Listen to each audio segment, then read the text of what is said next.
Pop Talk and Aliens, the William Cleere podcast. Even in a time of great despair and of trouble in this country, the likes of which I have never seen, she is still right there. It does not affect her. She tells nothing but the truth. I am William Cleere. This is Pop Talk and Aliens, as you can see behind me. And clearly this is a real wall, as you can see, because no background effects are happening at all. But I hope you enjoy the logo behind me. This is Pop Talk and Aliens. I am William Cleere, and it is a podcast. And we're going to be joined by our favorite Charlie Crabtree, our maestro, I'm not going to say grand wizard. That's not really appropriate. A wizard and a grand friend of Pop Talk and Aliens. Let me just remind you that Pop Talk and Aliens is brought to you by Audible. Audible is an audiobook service which allows you to download audiobooks and listen to them on your tablet, on your computer, on your phone, on basically anything that connects to the internet. And you can try it free for 30 days with an audiobook. Take an audiobook on the house, listen to it for 30 days, see if you like the service. I'm sure you will. And you can do it by going to audibletrial.com/Pop Talk and Aliens. And don't forget the Instagram. Instagram is at Pop Talk and Aliens, and Facebook is facebook.com/Pop Talk Aliens. Now, enough of that shit. Let's get to Charlie Crabtree. Let's bring him out of the waiting room, which he has been patiently waiting, and admit him to the show. Ladies and gentlemen, the great Charles Crabtree will be joining us now.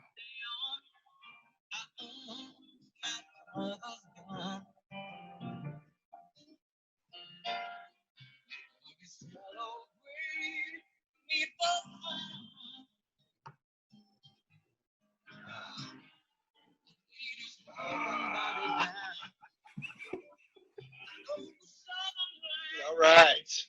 Bill Cleere, how you doing, buddy? How you doing, Mr. Charlie Crabtree? This might probably get the meeting from screaming. So it might just be I don't know what's going to happen. But I'm not going to start the podcast until I hear some backup singing. You can't hear me. Oh, they can hear it. We can hear it. Oh, yeah. The funny thing too is that because of the effects and the way you were so chill leaning back, is that you were literally dissolving into him and his cowboy hat. It's like your cowboy hat was turning into his cowboy hat for a split second. And again, right now, it's like, yeah, you're really at one.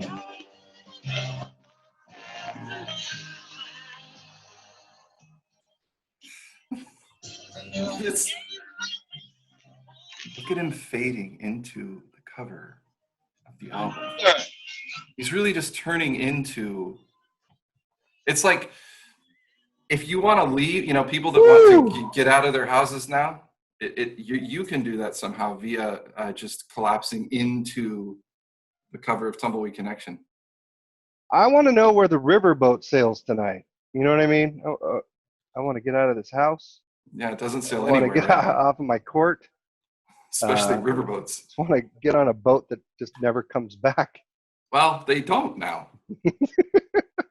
That's true. Right? The cruise ship, you get on, you just do a few laps around the world before they let you back in there. The extended stay cruise line. You can check out anytime you like. But you can never leave. I was just saying that. Thank you. Well, that's all right, good. All right. That's a good start. We are one. You and I are as melded as me and Elton John in the background here. It's good. Elton John, look at this, Charlie. Look at this right here. Yep. Star Trek. Tumbleweed. No, Tumbleweed right there. Beautiful. It's gotten off to a really good start here. Beautiful. For us. Yeah. Yeah, we're doing good. Uh-huh. How you feeling with this? I get a little anxious about the CV. I'm kind of anxious right now as we speak. So it'll be interesting. You're on a Nick. Oh, really? Yeah. Like panic attack on camera? I don't think we're going to get the pleasure of that, but a little bit uneasy. I'm sure as we begin talking, I'll be fine. I'm fine. function. I'll tell But you yeah, I'm a what. little anxious this evening. It's kind of wearing off now.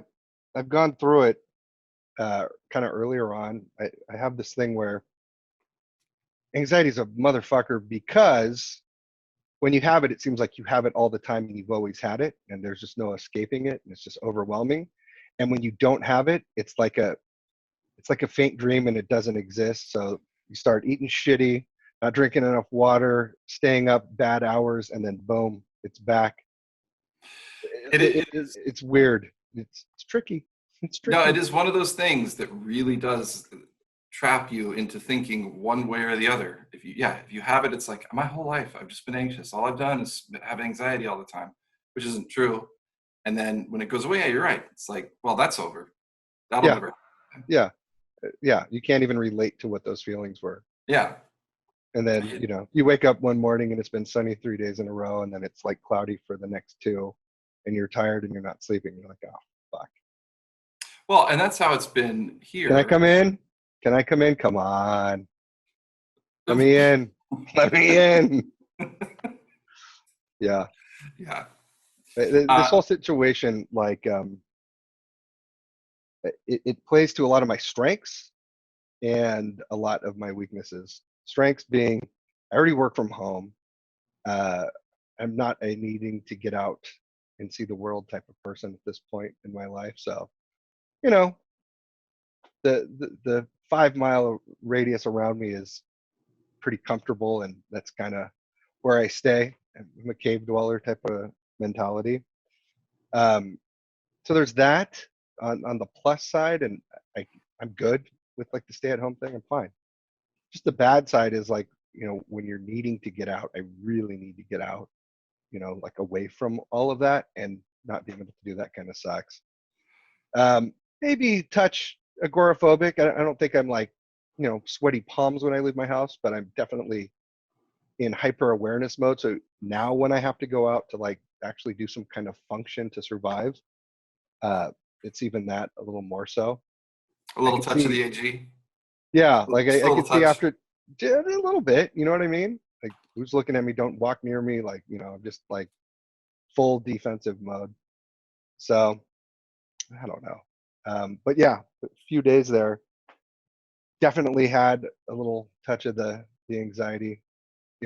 Randomly chest would just start hurting, and I'm like, I don't have it. I know I don't have it. And mentally I knew I didn't have it. Did not make my lungs not feel tight. No, that's exactly it about anxiety when it strikes for people who don't have it. It's almost impossible to describe, because you'll hear people, say something like a person who does not have anxiety will like be like, oh, God, I was driving to work today and this fucking guy almost cut me off. I had to pull over on the road and I had a total panic attack. And it is true. They have had all the symptoms of a panic attack, and they have in fact panicked. You're But right. they have not had a panic attack, because Right. they are panicking as a direct result of something that just happened. Whereas Right. a panic attack can come, it starts just in the brain somewhere, and in the body. Sometimes it starts more like with the chest, where all of a sudden you get a little bit of the dry mouth, and all of a sudden the sweaty palms, and next thing you know, it's like, yeah, you're in the midst of a fucking panic, but it didn't come from anything. It's not like that you saw a tiger outside. No, it's worse when nothing is going on and you're feeling the same way you would in a normally panicked situation. So in a panic situation, feeling panic is not a panic attack. It is the appropriate body's response to panic, Yes. versus like just sitting on your couch watching TV and you're like, oh, fuck. You know what I mean? Like, what? Yeah, And I'm sitting there going, what's wrong with you?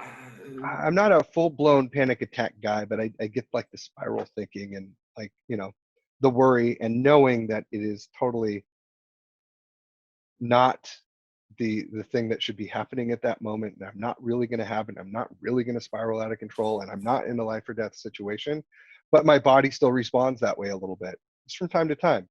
Yeah. And when you get like spring up in Northern California, where there's pollen everywhere, you have a little bit of a cough, your chest actually might be achy, because like, all the pollen and shit and the drip that goes through that. The drip. So, you take that with like a little bit of a body ache from being an old fat fuck, and basically you've mimicked like the initial stages of the coronavirus Mhm. to a T. Yep. And good luck convincing me that it's not happening. At one point, I was, taking my temperature a couple times a day just to make sure, randomly smelling stuff just to make sure I could Same. still smell. I did the same thing. I was taking my temperature several times a day at first, several.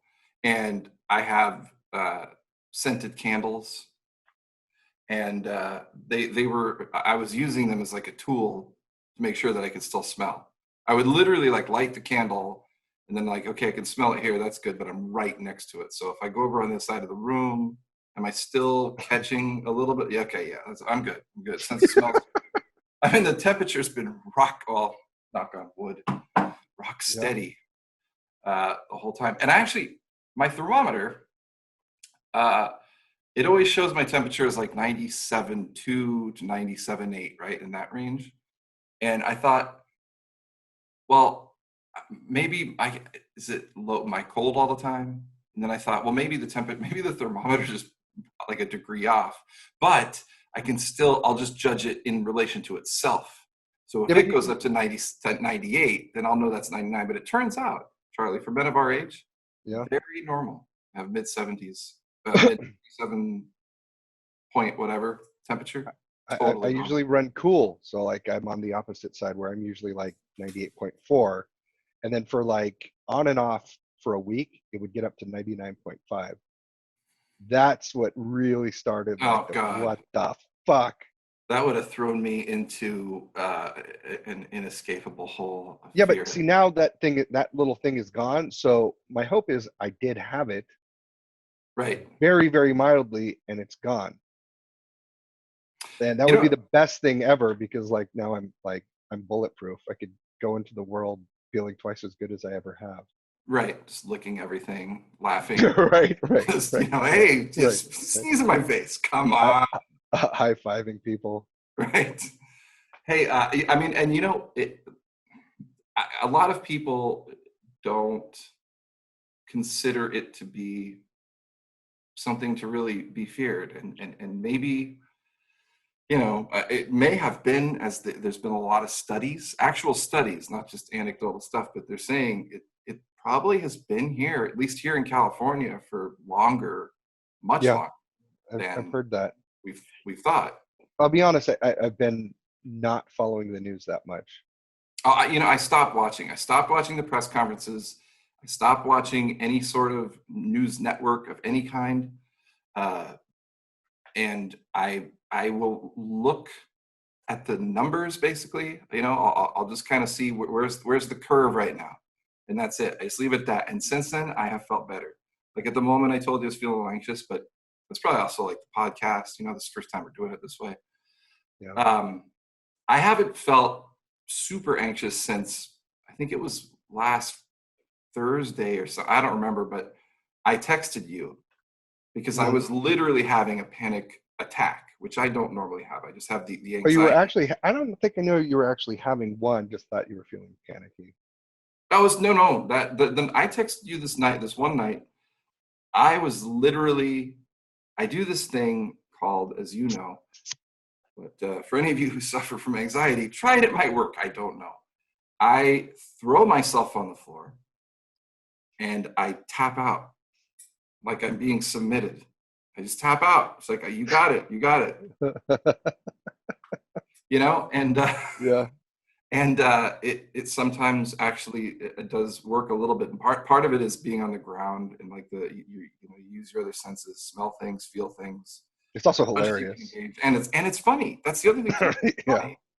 Especially sometimes when I think, should I tap out on the ground or should I pretend like I'm in like like an arm bar where you can't barely do anything but just like go like this. When they do these tap outs. Yeah. So I will think about that too.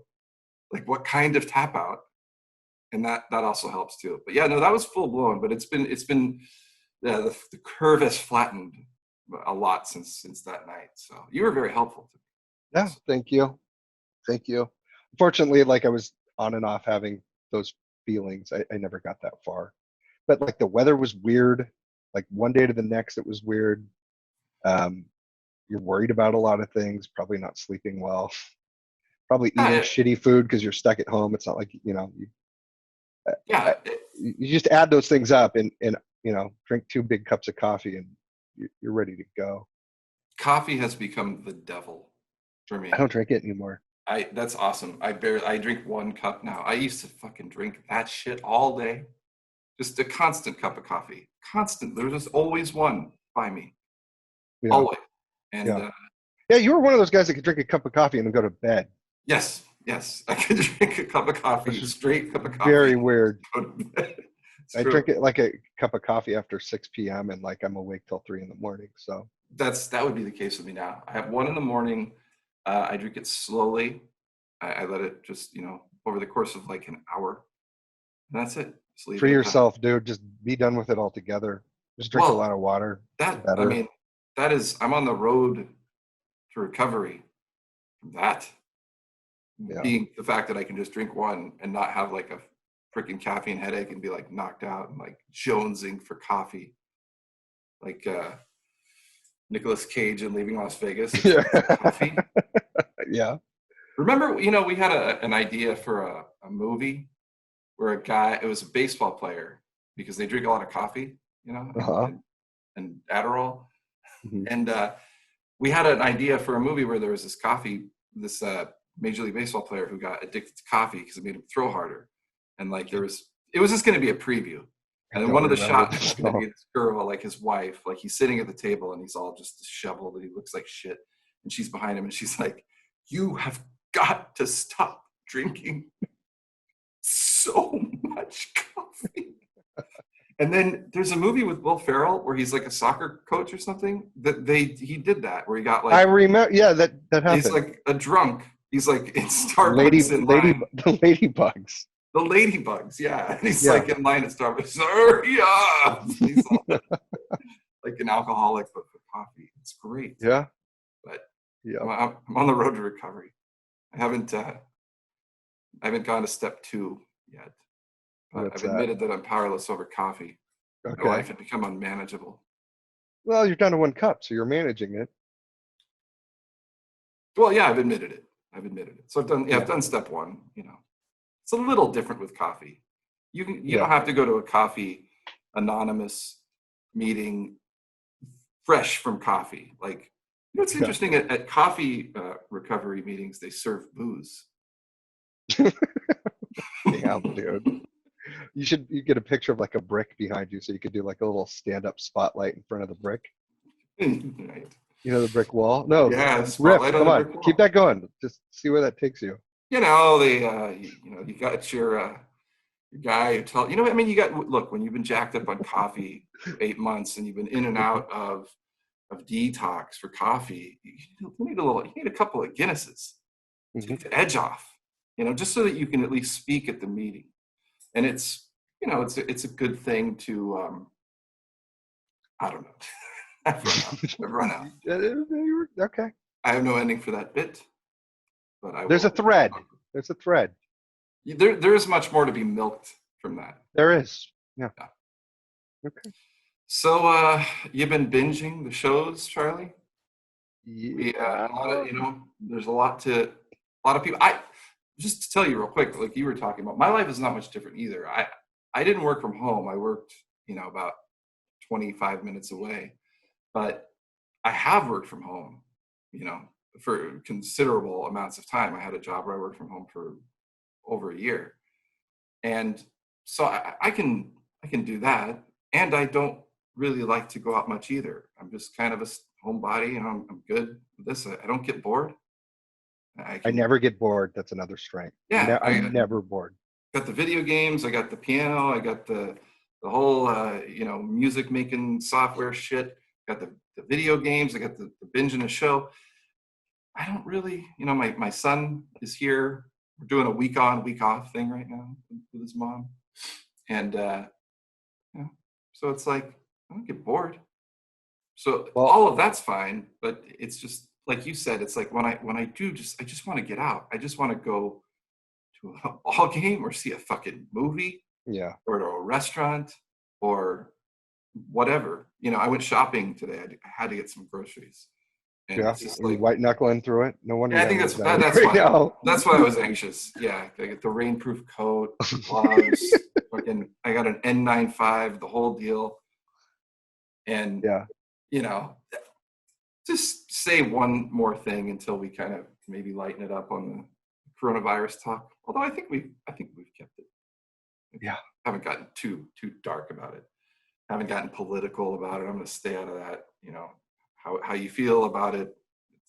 That's as long as you're not an asshole, you believe what you want, think what you want. I'm not going to argue about it. But I will say this that I will argue about: the fucking hoarding.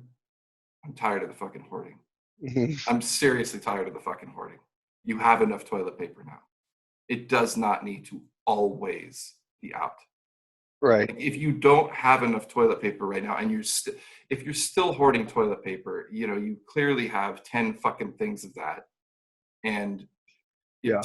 there's no more top ramen ever. Come on. Right. Really. Like the world will open up again. It may be sooner, it may be later. I'm not going to get into that whole thing of when it should be, but you don't need enough toilet paper to last until the 25th century. You just stop. Don't know how much these people are shitting every day, but it's got to be a lot.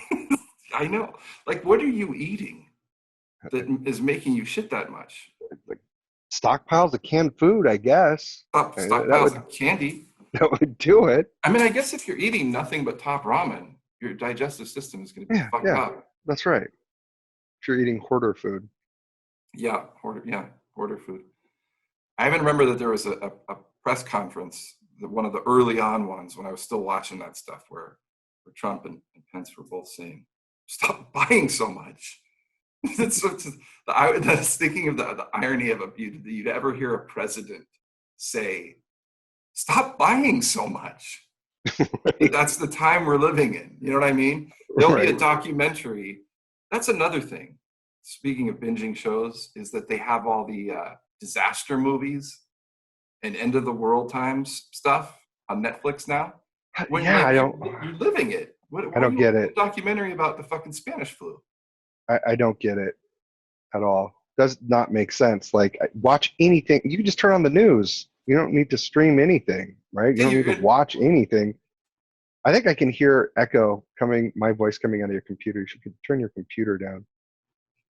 But yeah, I don't understand it. I'm trying not to watch the news because there's just way too much good information, bad information, scary information, not scary.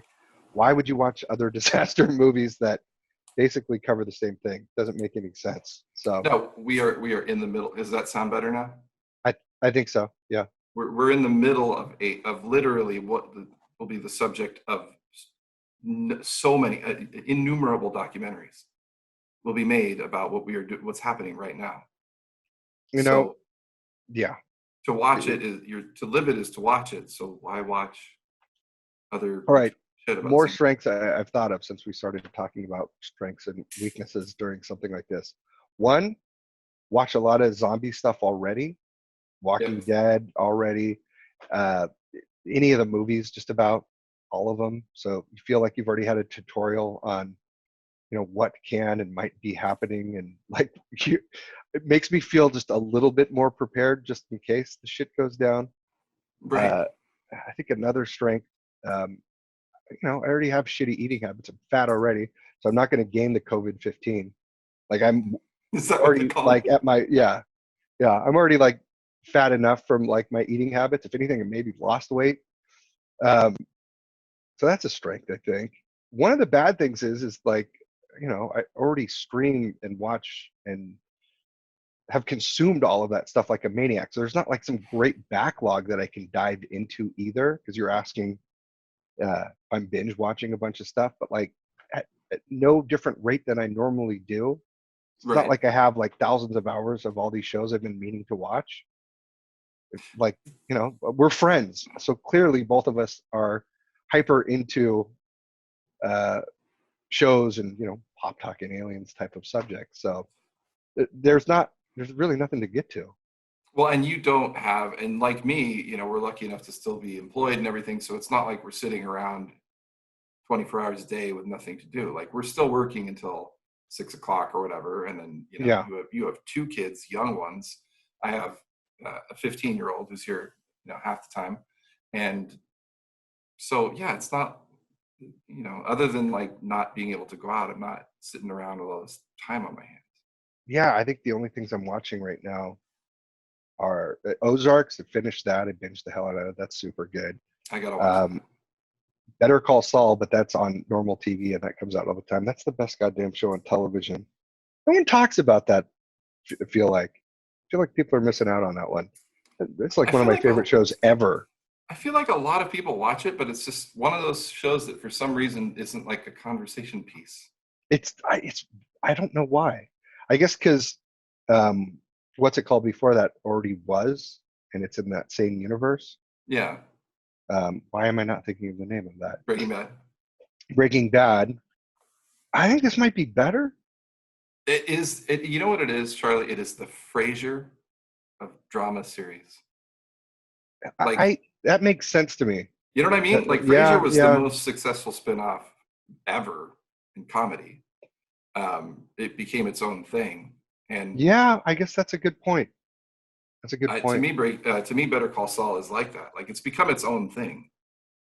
I'm pretty behind in it, but like I love it. What I've watched, and it's like the whole, whether it's in the Breaking Bad universe is like that's part of it and that's there, but I don't watch it as an offshoot of that anymore. I just watch it for what it is.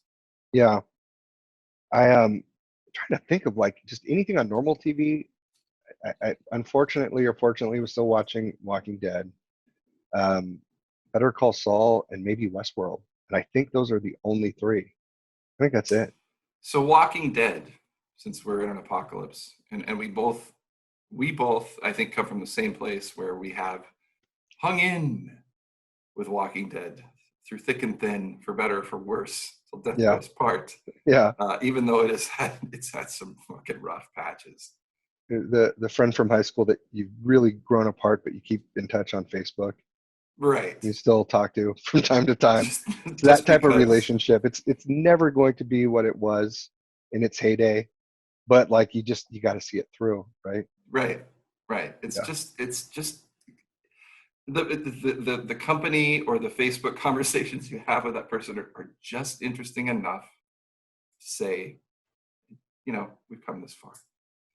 Right. It hasn't gotten to the point where you're like, this guy is just a complete fucking jackass. At this point, I can't deal with it. It's never gotten that bad for a significant I got close, but this season so far has been way better. Much better this season. To return to maybe a little bit of a better direction. So yeah, it's just, I think the last one leading up to the finale was, to me, one of the more exciting lead ups to a finale in the last several years, and they don't know when the finale is going to come out because they were finishing up the sound and the special effects and everything when the whole stay in shelter thing happened. So it hasn't aired, and they're like, well, we're so sorry, but like we had like 5% more to finish, and we'll finish it up as soon as we get There's one more season. I mean, one more show in this half season. Yeah, the last show was the precursor to the finale. I don't know why I thought that it was. I don't know why I thought that was just where it ended for the season. Because it would have. Well, had this been a mid-season finale, it would have ended just like it did this last show. But this is actually. Oh, this will be the end of the season. Season. Yeah, you're right. So it wrapped it up, but it didn't show the next thing that you have to wait for next season. Right. It didn't give like the little teaser, new story. No. There's a whole one more episode just sitting there. Just needs the last coat of wax. I didn't even really consider that at this point. Like, I don't even know what the half season is and when the end of the season is. They always do the same thing. It just. Whatever. Yeah, I don't really. I miss the days, and I mean, they still do this, I guess, on network TV. I was thinking about NCIS, which is in its final season. I've never really watched it, but 17 seasons, And every year, 24 shows, September to May or whatever it is, with a couple weeks off. Mhm. But old school TV, just fucking 24 episodes a year. Boom, boom, boom, every Thursday night or whatever it is. And that's so rare because everything is, it's either streaming, or even if it's something like The Walking Dead, there's like mid-season, second season, and there's this long break in between, but it's still the same season. You know what I'm saying? I do. It's a gimmick. Whatever. It's fine. It's good. Yeah, I guess it's fine. It is what it is. I mean, I'm still checking my phone as I watch it. I'm kind of half watching it. There's only two things that like I really watch right now that does not, like, I will put the phone down. It does not get picked up. Better Call Saul, and I have gone back and started watching Star Trek: The Next Generation again. So let's talk about that, because we have both recently streamed the entire Picard. And is my mic still? Is it still sound weird to you? No, it sounds good. Okay. We have both streamed the entire Picard series, Mm-hmm. and that's something we should talk about here on Pop Talking Aliens, because Star Trek is one of the approved subjects Mm-hmm. for talking That's right. about. That's right. And also because you're watching Next Generation, and I've actually been watching a little Next Generation since I watched Picard, but also mixing in some of the original series episodes that I haven't seen in a long time. So I'll tell you this real quick, Charlie. The first 3 episodes of Picard for me, Mm-hmm. hard to get through. I found moments and chunks of them to be very good, and it had promise because of that. But there were so many names being thrown out. Like, this is the Tal Shiar, and there's this other Romulan thing called the Par 5, and then there's the Par 5. yeah, it's getting to the point of whatever, and I'm just like, I can't keep track of all this shit. I don't know what this. I don't know. I can't. And then by like maybe episode 4, I was hooked. Yeah. And I could not turn it off. Same thing like with the phone. If my goddamn phone chimed, I was pissed, and I paused the show, and I would see if someone texted me. But there was no check Facebook. There was no, like just browse through Instagram because this part's boring. I was hooked. And by the end, I was medium the whole way through. Really? Yeah. Even through the whole end? Yeah. I wanted to love it. Like, I was thinking to myself before, if this is just like Jean-Luc Picard, just now he owns a winery, and it's just him walking around his winery and, looking at the grapes and, tasting some of his wine, and that's what every episode was. And then sometimes someone would come and he'd eat a sandwich. I was like looking forward to that. And then it it had a bigger plot, and it was all action packed and stuff. And it delivered more than what my expectations for it was going to be, but still, it was like okay about it. And then I'm like, all right, I need to go back to Next Generation, because like I always remembered it being this great show, and it was so much more better put together than like the original Star Trek was, and it was this great thing.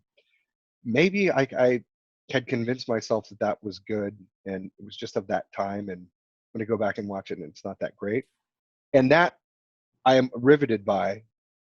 And, Picard was good. It was fine. I have nothing bad to say about it, but it didn't blow me away. And then going back to watch like the I think I'm like 6 or 7 episodes in of the Next Generation again. No checking phones. I'm like totally enthralled the whole time. Way cheesier than I remember it being. I have cheesier. but it's so fucking good. It's the best. I think you need to Weirdly change your enough. background. Change up your background for this particular topic. You want me to change the background? All right. Yeah. Let me see. Because I'm going to talk a little original series here, and so I'm going to have to go ahead and get myself a virtual background to kindly combat yours here. So well, I'll say this.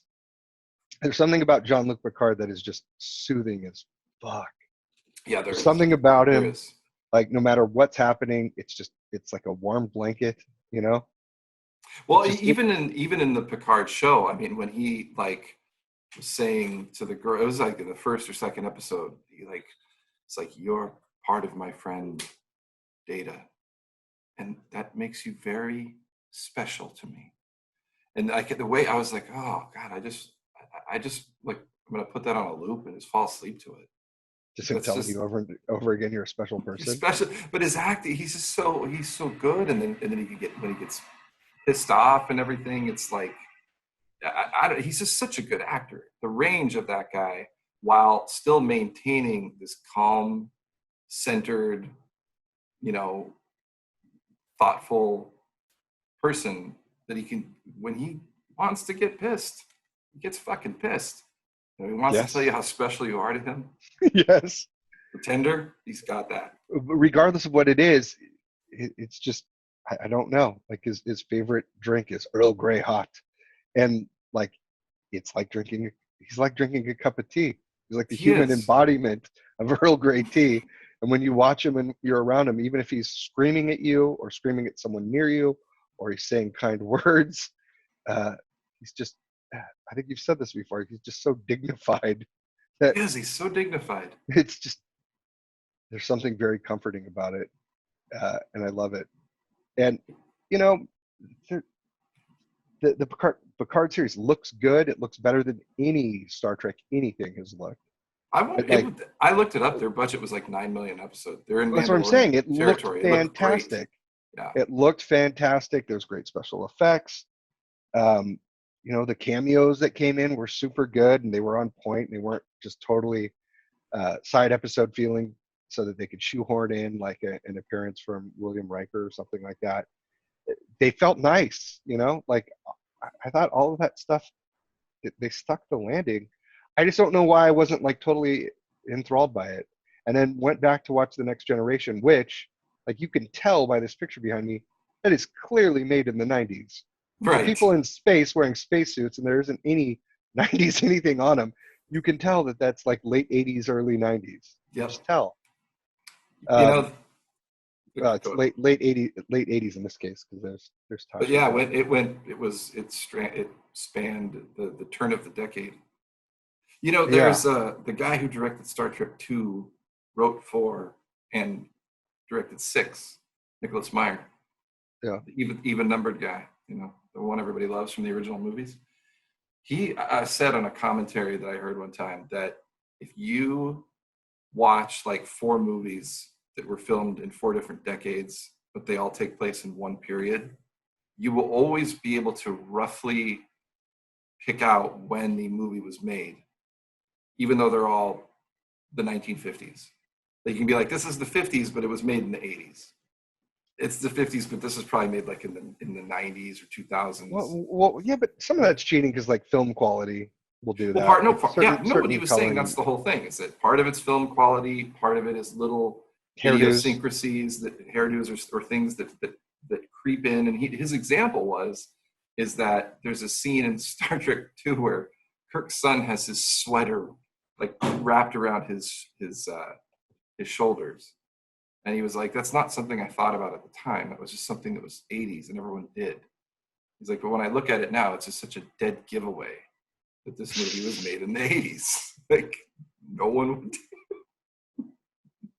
It's great. Yeah. But yeah, original Star Trek, you can tell is the 60s by everything. Well, I'll tell you what, The Next Generation looks a lot more like the original series than I realized. It does. With I the noticed that sets that too, they're watching on, a couple episodes. It takes on a soap opera quality kind of as it goes. Yeah. It is not like just one episode is its own universe. The first few, it does kind of start that way. Like I think the first one is like a 2-part. Then after that, you don't really need a ton of like continuity. Like it's just one episode will stand on its own. But later, you kind of need it. You can't just kind of jump in the middle of it. They start getting started off characters very differently. Jean-Luc Picard at the beginning of the series is a total asshole. Totally got a stick up his ass. He is not the friendly, dignified grandfatherly figure, which, you know, this was almost 30 years ago. And he's 70 years old, and then you You watch Picard and he's still 70 years old. It doesn't change. Right. He's Yeah. been 70 years old for 30 years.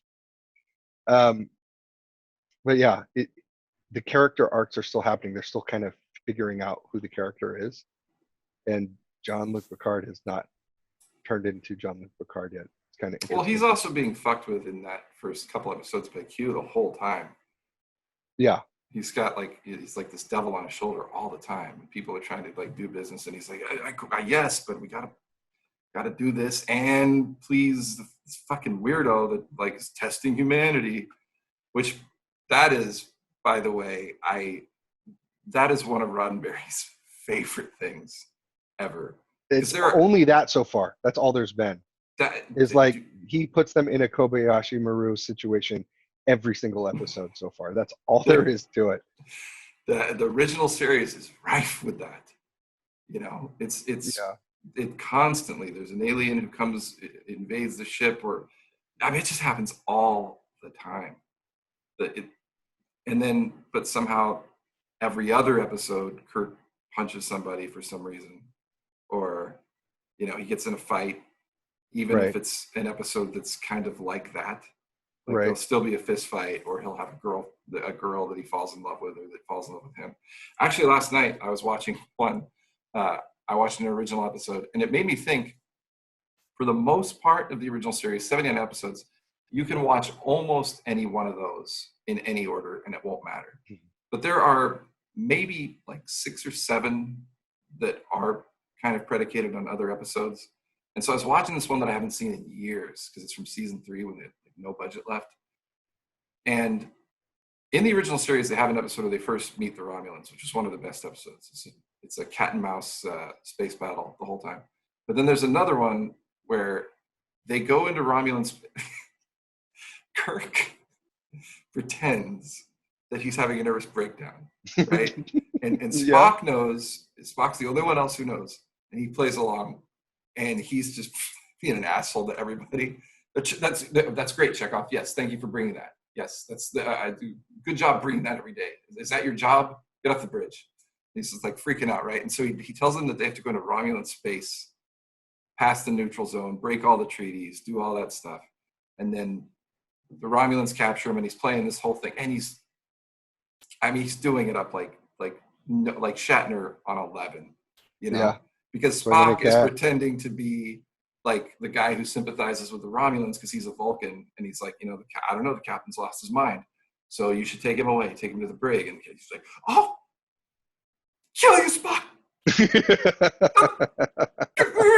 And I'm not even exaggerating, right? And then finally you find out that they're back. They've both been ordered there to steal a cloaking device, and then they use the cloaking device on the Enterprise. But we've never seen in the history of original Star Trek, Next Generation, or anything else a cloaked Federation ship, and it turns out they could have been using it the whole time. Okay. But I just the point being that the Captain Kirk thing, like I think William Shatner plays that role. This is not a popular opinion. I think it's good work that he does on that show. It's ridiculous and it's cheesy, and at times it's terrible. But it's also like exactly what he should be, to me, as much as what Patrick Stewart brings to Picard. Well, you get that in The Next Generation with this guy right there. Yep. He's the kind of a little bit more the Captain Kirk model. And so, I texted you about this the other night, but it never occurred to me, and I don't know why it hasn't occurred to me, that Will, like the first episode of Star Trek ever was Captain Pike, right? Played by Jeffrey Hunter, who also played Jesus in King of Kings, which I saw a little bit of on Easter the other day. Anyway, Jesus plays Captain Pike, and he's much more like Picard. He's very intellectual. He's like very balanced guy, very strong presence. And then the show is totally science and brain and think about this, and they meet the aliens, and the aliens are testing them type of thing. And the network was like, no, can you spice it up? Can you make it a little more cowboy or something? And then that's when they got Shatner. And gotcha. But we were talking about the name Picard being similar to Pike, and then the name William Riker being so similar to William Kirk, William Shatner. William Riker, Shatner. Yeah. But Riker is like Kirk. It's like almost an anagram for Kirk. Right. Riker. Right. Yeah, I don't know if So- that was, maybe that was not intentional. Maybe a middle finger to Bill Shatner. I don't know Maybe. how Gene Roddenberry felt about Bill Shatner in those, last couple decades. Were they buddies? No. Gene Roddenberry, I don't think got along with most people. Even on Next Generation, they had a lot of problems with him wanting no conflict. It's just like, no, there's not going to be any conflict amongst the cast themselves, like the crew. They can never be in conflict because they live in the utopian society now. Yep. And the writers were like, how can I not write conflict? Right. Just no middle act. Just everything is just utopian society all the time type of thing. Yeah. And a lot of it was because he was pissed off. Because remember, Next Generation started when they were still making Star Trek original movies. Like they were both happening at the same time. So Roddenberry hated the last bunch of Star Trek movies because they went like super military, like the hallways in the Enterprise got closer and closer and closer and more metal. And then, like by Star Trek 6, it's like they're crawling around in a fucking submarine. Right. It's red lighting all the time. It annoys me even. I'm like, this isn't. And then you see Next Generation, broad hallways, carpeted. They've got nice cubbyhole shelves behind them right there. It's all spacious, Well, even then, exploration vessel. Yes, but even then, it only took 3 or 4 episodes before someone fires a phaser. So like it, and he was totally in control of the Next Generation early on, right? So to an extent, I think maybe the network probably butted in pretty quickly too, though. Within the first 4 episodes, I don't know. I remember seeing a documentary. It's definitely not a lot, and it's not gratuitous at all. It's all high-minded, social commentary stuff that they kind of hit you over the head with. I will say this though, like the first episode, one of the first shots is a man walking across the screen like a background actor, and he's in a dress. But like, Really? Yeah. I did not notice this. Yeah, and like, like the cast is very diverse, so like it was very like PC, kind of like to what you would expect to see on TV now, but like 30 years ago. It was very like, and it was like they didn't go out of their way to like overly point it out, but it's just kind of there. Star Trek was always Definitely good on about that. purpose. Well, I think in the original series also, like they had, a black woman and an Asian dude, like, which was not the norm for that time. But it also just never feels like in your face about it. Where no one has gone before, right. Like they changed that whole opening thing. So right, no man to no one. Yeah. So like he kind of came out swinging in the first few episodes, and like how they chose the cast and stuff. I think that is kind of cool. It occurred to me, like, sadly, because it's like, 1987 or whatever, that it's ahead of its time in that respect. I mean, that's one thing I think Star Trek was always really good at, was being ahead like that. And that is, that's one of the benefits. I think some of Gene Roddenberry's whole utopian future thing is ridiculous. Or it's not ridiculous, but it sometimes it's just pushed on you too much. But the diversity thing to me was always ahead of its time, but it's never in your face about it. Just organically, this is who's there.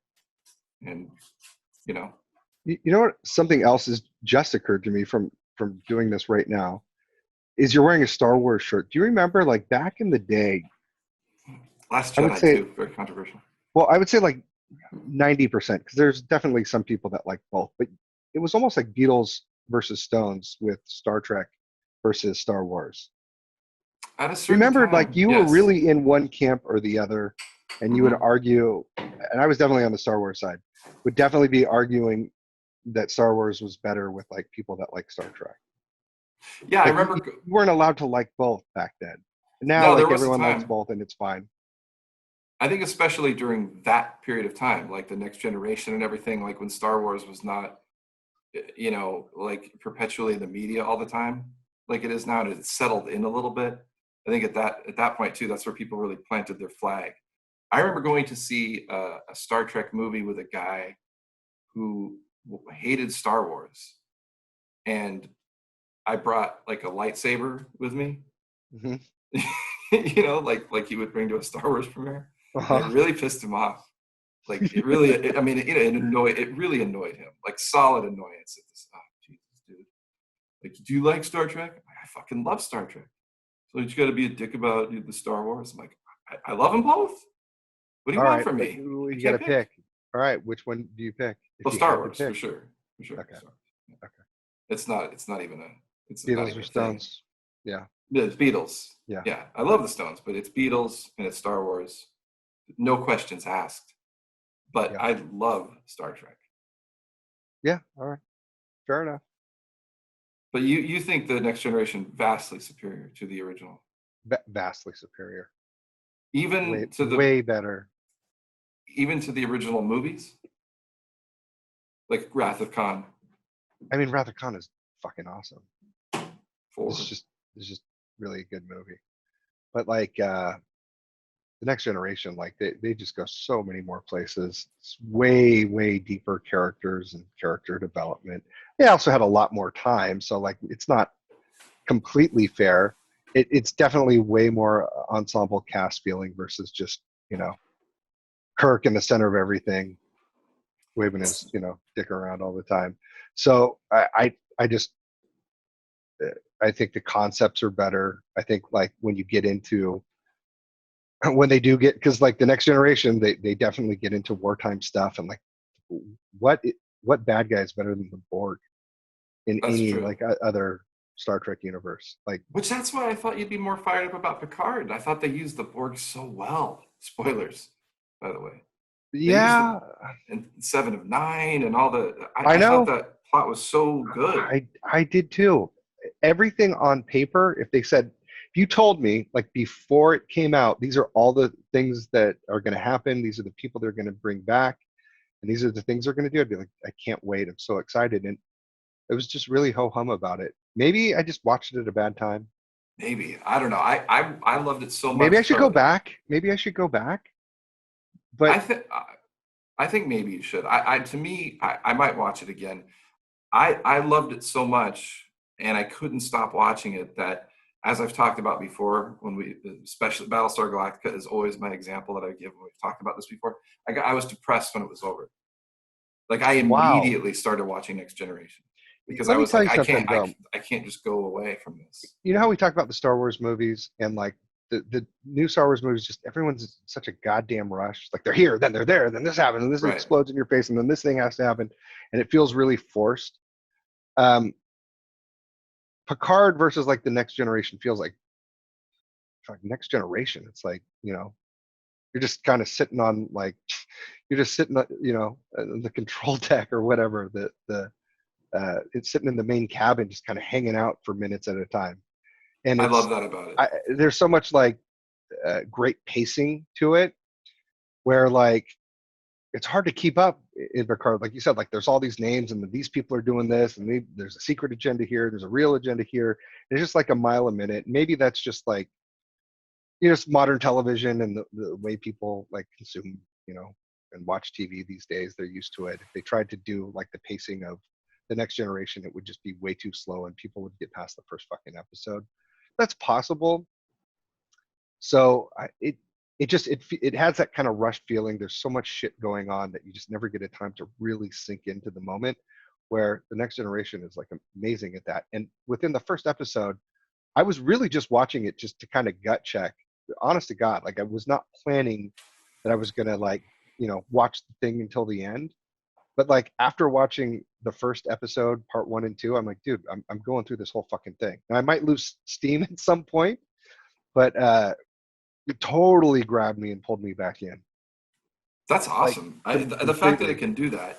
The original series. I was surprised. Still, I was surprised as you are. well, you know what's interesting too is I don't know, a couple weeks ago or something, like there was like a next generation. I have YouTube TV, so I still have like regular TV to some extent. And there was like a next generation marathon on. And even though I could just go watch it on Netflix, it was like it was on, so I just had it on. Because I hadn't seen the show in a while, and it looked like shit. And I was like, what? Why? How did this show age so badly? Turns out, because now after Picard, I watched I watched a few on Netflix. I did more of a hand-picked. I watched the first one, but I watched a couple other different random ones. Whatever TV station was broadcasting that marathon apparently is using like VHS tapes from 1987 because it did not look like that. When I watched on Netflix, I was like, "Oh, this looks fine." I mean, it looks 80s and it looks kind of cheesy, but like whatever station that was, like it was like fuzzy and like kind of like it was like the colors were really like bland and stuff. And I was like, God, show looks like shit. Well, I'll say this for the first 4 episodes. Within the first 4 episodes of The Next Generation, humanity is tested completely to like whether or not they might survive by Q. Yes. So like basically within the first episode, like humanity is on trial. The next episode, like the entire crew gets like drunk on some kind of space virus, and Tasha Yar has sex with a robot. Like we're just like a couple episodes in of this thing existing. And then the next episode, they go to a planet where just everyone is beautiful and is having sex all the time. And the only downside is if you break any law, regardless of how big or how small, you are put to death. You go to the That's like the first fucking 4 episodes, dude. It's kind of like the plot of The Wicker Man. You go in there and everyone's like screwing around, and you break any rules into The Wicker Man, you go. Your appoint. Don't be late with your appointment. I don't know if it was that he broke any rules. He was just kind of an asshole. In The Wicker Man? Yeah. Well, it wasn't really that he broke the rules. It's just that he qualified for all of the things that would necessitate all of the qualifications for human sacrifice within The Wicker Man. Well, he was an outsider. Yeah, and what he was like a choice. virgin. He was a man of God. He didn't believe in the paganism. He was judgmental. So you throw him in The Wicker Man, and you get the harvest next year. Yeah. All right. It's a little off topic, but okay. I don't know. Just thinking about going to a planet where everyone's having sex, and then if you break the rules, you get in trouble. Kind of reminds me. Just think of like any show starting today, like that was like the first 4 episodes. It's still pretty good. That's Humanity right. on trial, a utopia where just everyone does sex all the time. But if you just break any law, you're put to death. I'm gonna watch. I haven't seen that one. I watched people screwing robots, like I remember that one. I remember that one from the time. I'm fully capable. Like he's like telling her how he's been programmed to. She was hot back then. Tasha Many Yar. different pleasure techniques. Like he even says it. Does he? Say? He's equipped. First of all, he's equipped. Yeah. They kind of look down and like what he's equipped means, and then he starts talking about how he is programmed in many different pleasure techniques. Well, the robot in Picard also, she can't stop having sex with that Romulan spy. I mean, for 5 minutes, she's until they take her away from him, and then she sort of chills out, and she's like only like 8. Well, she's 3 because she's a robot, but she's like 18. She thinks she's like 18 or something. It's like she's programmed for all the pleasure techniques.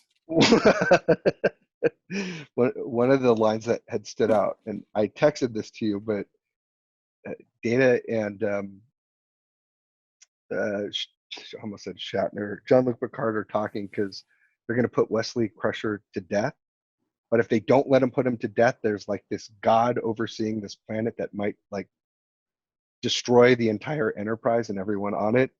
And Data says to Jean-Luc Picard, "Would you choose one life over 1,000, sir?" And he says, "I refuse to let arithmetic decide questions like that." So like, oh my God. I forgot how this is so good. It was like an arm pumping moment where you're like pumping your fist. That's such a good way. That's an awesome line. Yeah. And if that had been a Kirk question, it would have been like, none. Right. And it just, it's like, it's Right. been all tough guy about it. But None. None. Wouldn't allow any of it on my ship. Yeah. I get it. I just, the original series was never my thing. I've watched a bunch of episodes. That's, a lot. it's an acquired. Star Trek is an acquired taste in general, but like the original series, like it's not something that I would ever tell anyone right now. Oh, you should watch the original Star Trek. I would never say that to anyone if they hadn't seen it. Oh, you should really check out. They'd be like, what the fuck? It was good, like stay home sick from school TV, kind of like The Price is Right. Like, yeah, it was fun to watch it. And it was good. But I like, think when you've got things going on, you're not going out of your way to watch it. No. I just like there are certain episodes that to me also it's like a cup of tea, because some of them, that show is also, some of them are paced differently than others, but there's a lot of them like City on the Edge of Forever and some of the really good ones that are the same type of things. Like it takes its time. You're on the bridge, Spock's hanging out with Kirk, and he's trying to make a radio because they're stuck back in time, and it's it's like everything, just chill, develop. Here's the situation. Now here's a big twist. Now we got to do this, and then you know what I mean.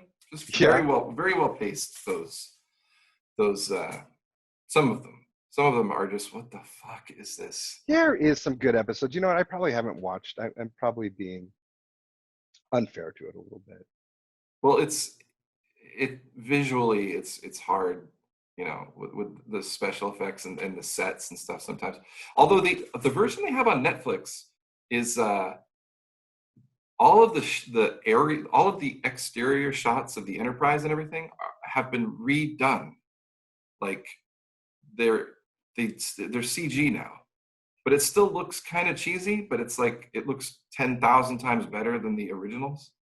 So if the Enterprise is flying around and it's like shooting something or it's going into a cloud, like it doesn't look like there's a guy with a string, right, and another guy with like a fire, like a picture of fire going like that.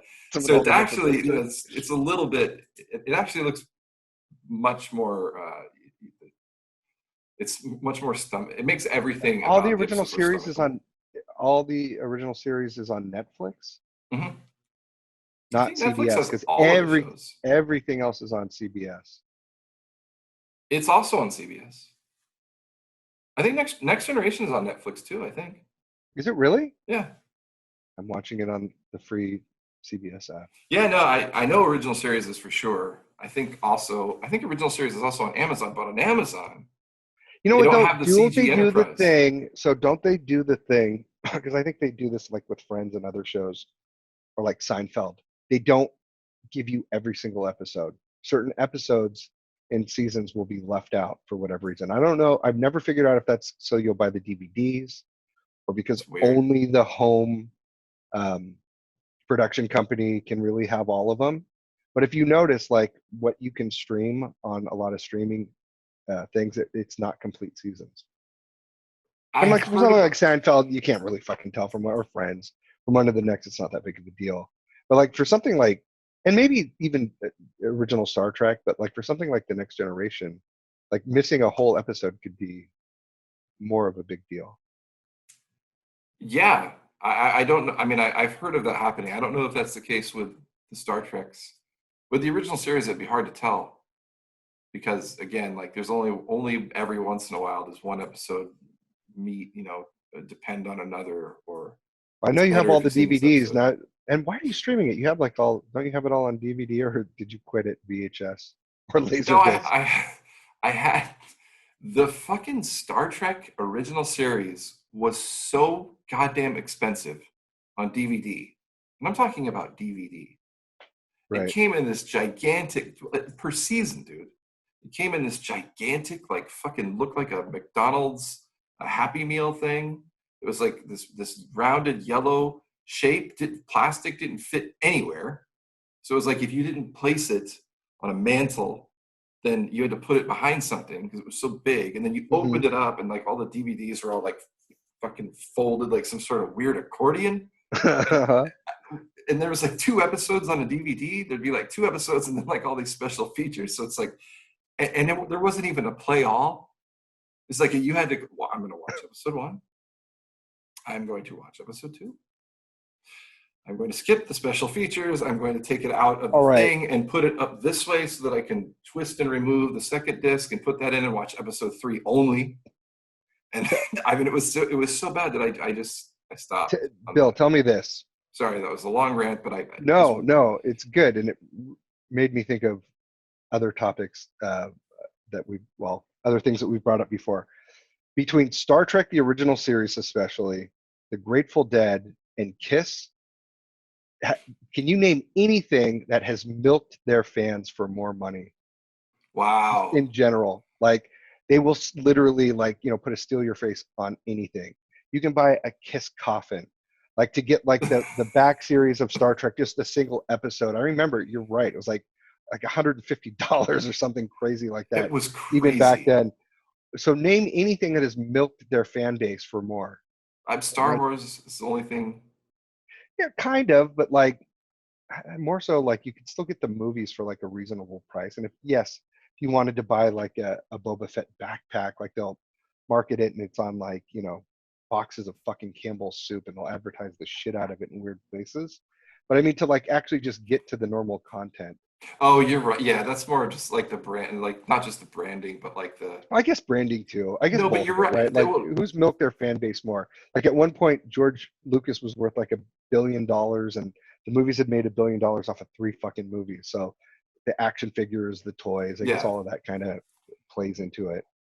But you're right though. Like the content, like I'm not like the reason I got so frustrated talking about that is because it was season 1.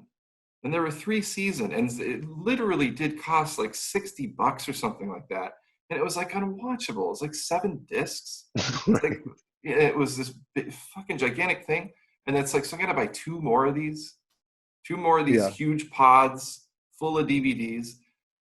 So I stopped at season 1, and then I just like kind of gave up on it until it started streaming.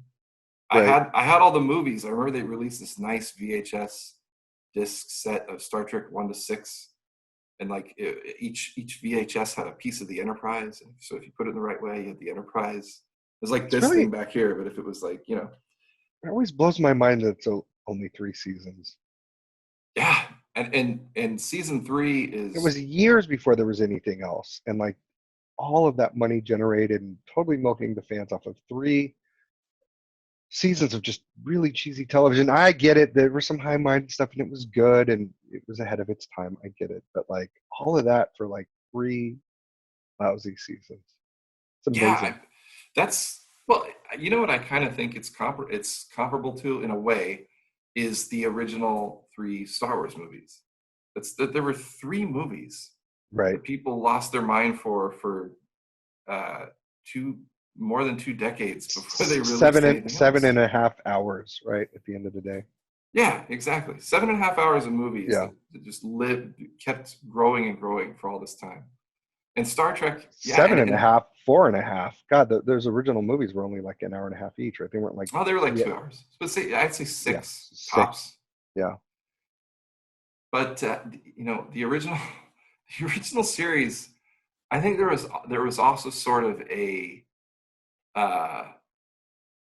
There was some sort of weird like secret club that was cool if you liked Star Trek back at a certain time. You know what I mean? Yeah. Because it was like not everybody. It was kind of like the Star Wars thing. It was like not everybody's into this, but we are, and it's our thing. And then like it had a big fan base for a while, which is why it even had a season 3. And Charlie, let me tell you something about season 3 of Star Trek. The episodes would either be entirely on the Enterprise because of the budget cuts, because they didn't even want to have a season 3, or they would show it. They would go to a planet that was the set of whatever TV show was being filmed at Paramount at the time, and then they would just write around that. There is literally an episode called Spectre of the Gun where they go to a planet that is Western building facades. Uh-huh. clearly like the backlot of they're building Bonanza or or Gunsmoke something, or something. Yeah. of or Gunsmoke or whatever, Uh-huh. and they have to write around it, and like they're like, oh, this alien made this planet that they think is Earth, but clearly they don't know everything because they're just facades.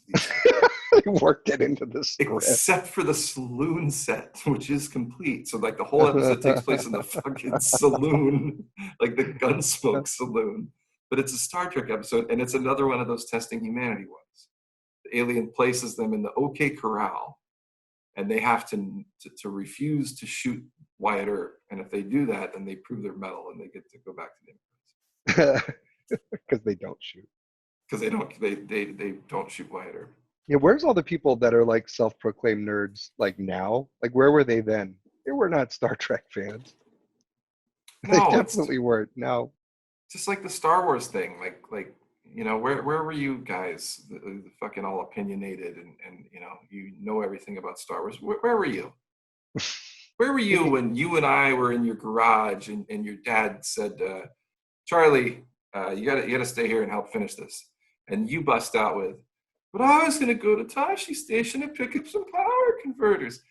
Nobody said that back then. Nobody said that back then. Yeah. I lost my fucking mind Right. to hear someone throw out like a deep cut. Like now that's a meme, it's everything. Yeah. It's, these aren't the droids we're looking for. It's like they've been worn out. But back in those days, if you said these aren't the droids you're looking for, like you were instant friends with someone. That's right. That's right. Because nobody knew that. That's right. like that with Star Trek. But I Star Trek kind of like they milked themselves to death because they had so many shows. I mean, they did Deep Space Nine, and they had. I tried. I never made it to any of those. That show to me. I tried. I don't know what that was. Voyager, I tried to get into a little bit, and I thought it was okay, but again, it was just like there's so much at this point. And then I remember we were both fired up for Enterprise because it was going to be a prequel, and it was Scott Bakula as the captain. It's like, yeah, I really wanted to like that one. That was the biggest disappointment. And after that, I think I gave up on anything new Star Trek once that one was no good. I think they did too at that point. No, I think there's been a ton of stuff since then. Was there? Maybe it took years. Maybe it took years. Yeah, because I think. Oh well, no, they were still making the Next Generation movies at that point. Still. Yes. Yeah, they were still doing those. And by the way, how ridiculous! I shouldn't say this. Let me not frame it with my own opinion. What do you think? Ridiculous. About Kirk and Picard's thing in that movie in Generations, where they the death scene. Well, yeah, and just their relationship of two scenes. I haven't seen that movie in a long time. I can't tell you. It was disappointing. I remember being disappointed by it. But I could go back and watch it and like it. Who knows? But it was like, all right. Very anticlimactic from what they could have had them doing and situations they could have been putting them in. Horribly anticlimactic. They talk in a kitchen. They go for a little horsey ride. And then one falls off a collapsing bridge and disappears into the void. They're not even working together. No, he got the same fate as Boba Fett. Like he just falls into a pit and is just gone. And that's it.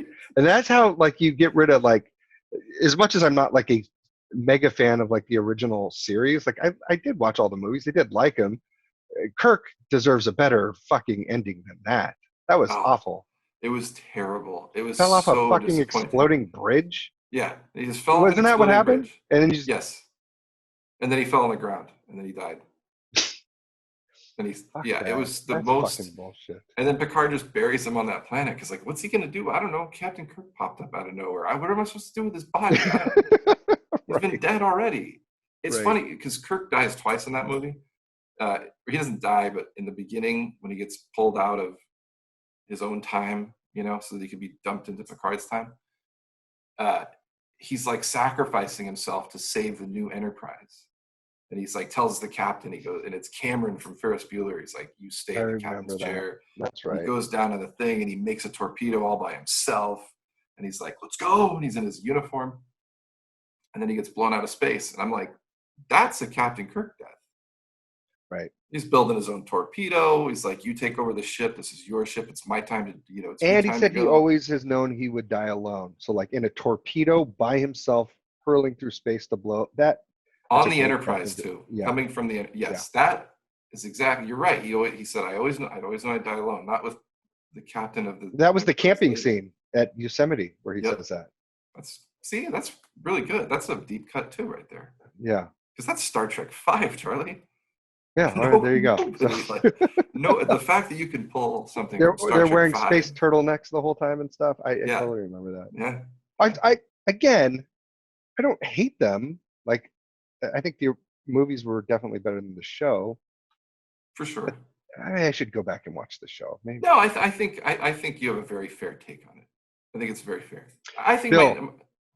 Sorry, go ahead.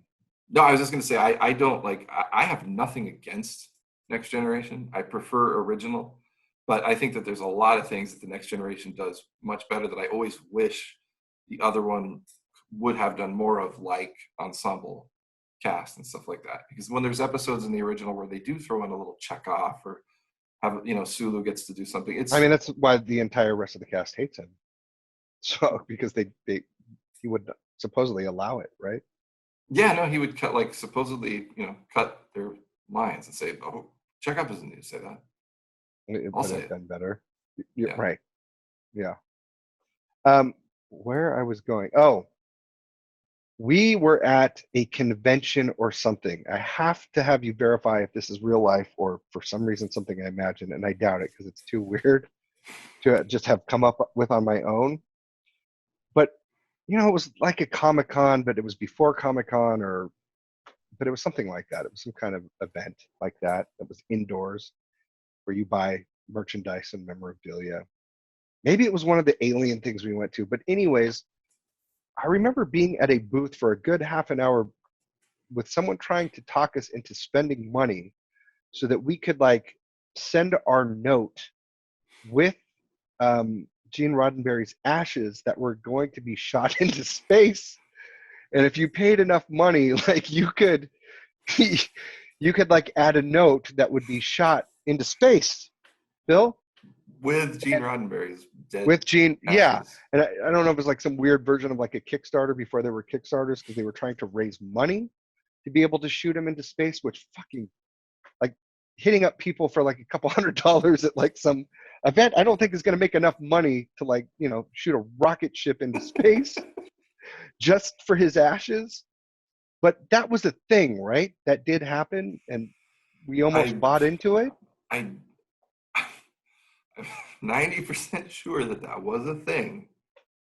I cannot remember if I was present for the pitch of, hey guys, hear me out. I don't know if I was there. I feel like I have a memory of it, but I don't know if it's just one of those stories where you were there or, and you were telling me about it, or it was one of those things, Bill, you were for some reason, this is kind of my memory of it, is that it was one of those things that I was going to go to, but something came up and I didn't. And then you went with my brother or cousin Bobby or somebody and came back and said, you fucking missed it. There was this guy who was peddling notes you could write and send off into space. They would accompany Gene Roddenberry's ashes through space. That could have been the biggest scam ever, or it was a real thing. Were his ashes shot into space? I don't even know that. I'm pretty sure.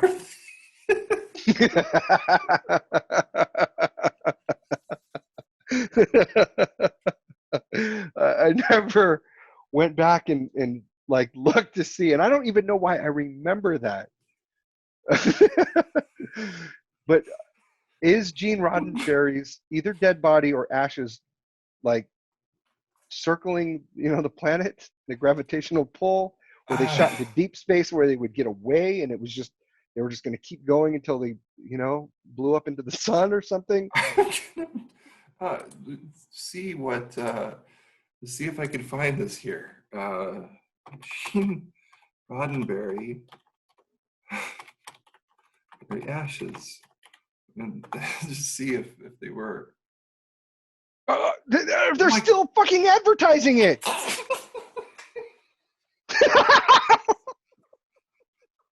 This is not a pre-set up bit or anything. This is fucking real life right now, happening in real time. So they're still trying to do it?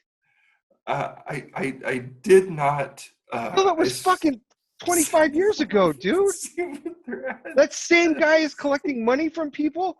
I think that's the same fucking thing. It clearly is. Space Memorial Destinations. Whoa. Choice. Flexible payment plans. No, that's so you can shoot your own into. Wait. Is this so you can shoot your own ashes into space, or is this so that you can sponsor Roddenberry being shot into space? People from all walks of life, as well as leaders in science and exploration. For those of you listening, we are looking at a website where it looks like they're advertising either shooting other people's ashes into space or offering you your own for the low price of $2,500. Actually, that is really cheap. That's very cheap. Okay, because like they were, and remember, this was like early '90s. There was definitely nobody that was going to be paying $2,500 to shoot something into space. It would have cost a fucking $1 million. Now they're like launching satellites and like, yeah, just can you just tie this to the leg of the satellite and just fucking send it up? We'll give you $500,000 or something. Here's a bag of notes.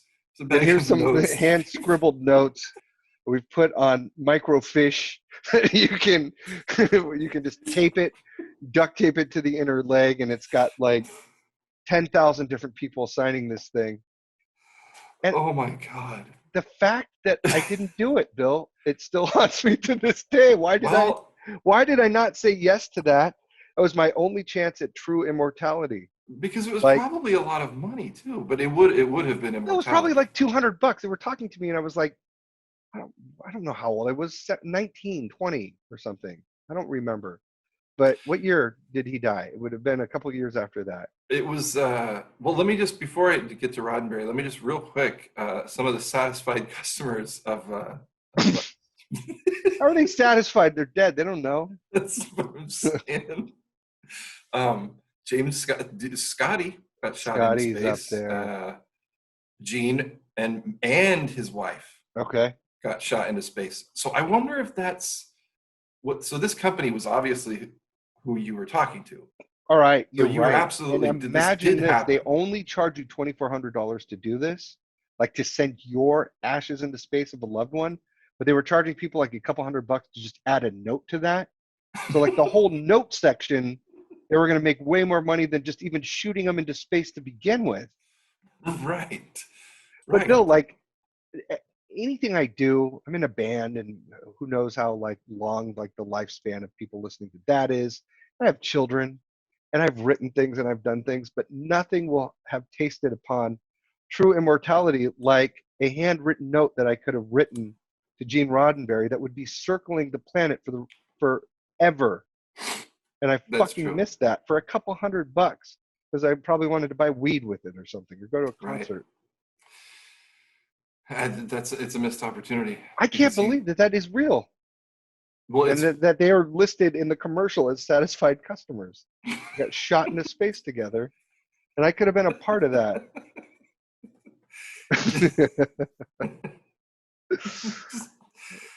I wonder what the delivery mechanism was for that.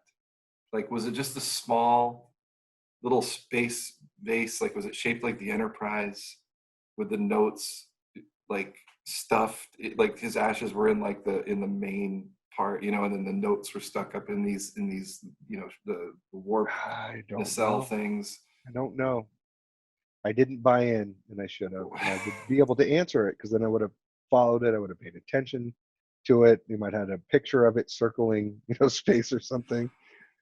Yeah, I'm sure they would have hooked you up with some sort of like photo evidence of it that you could frame.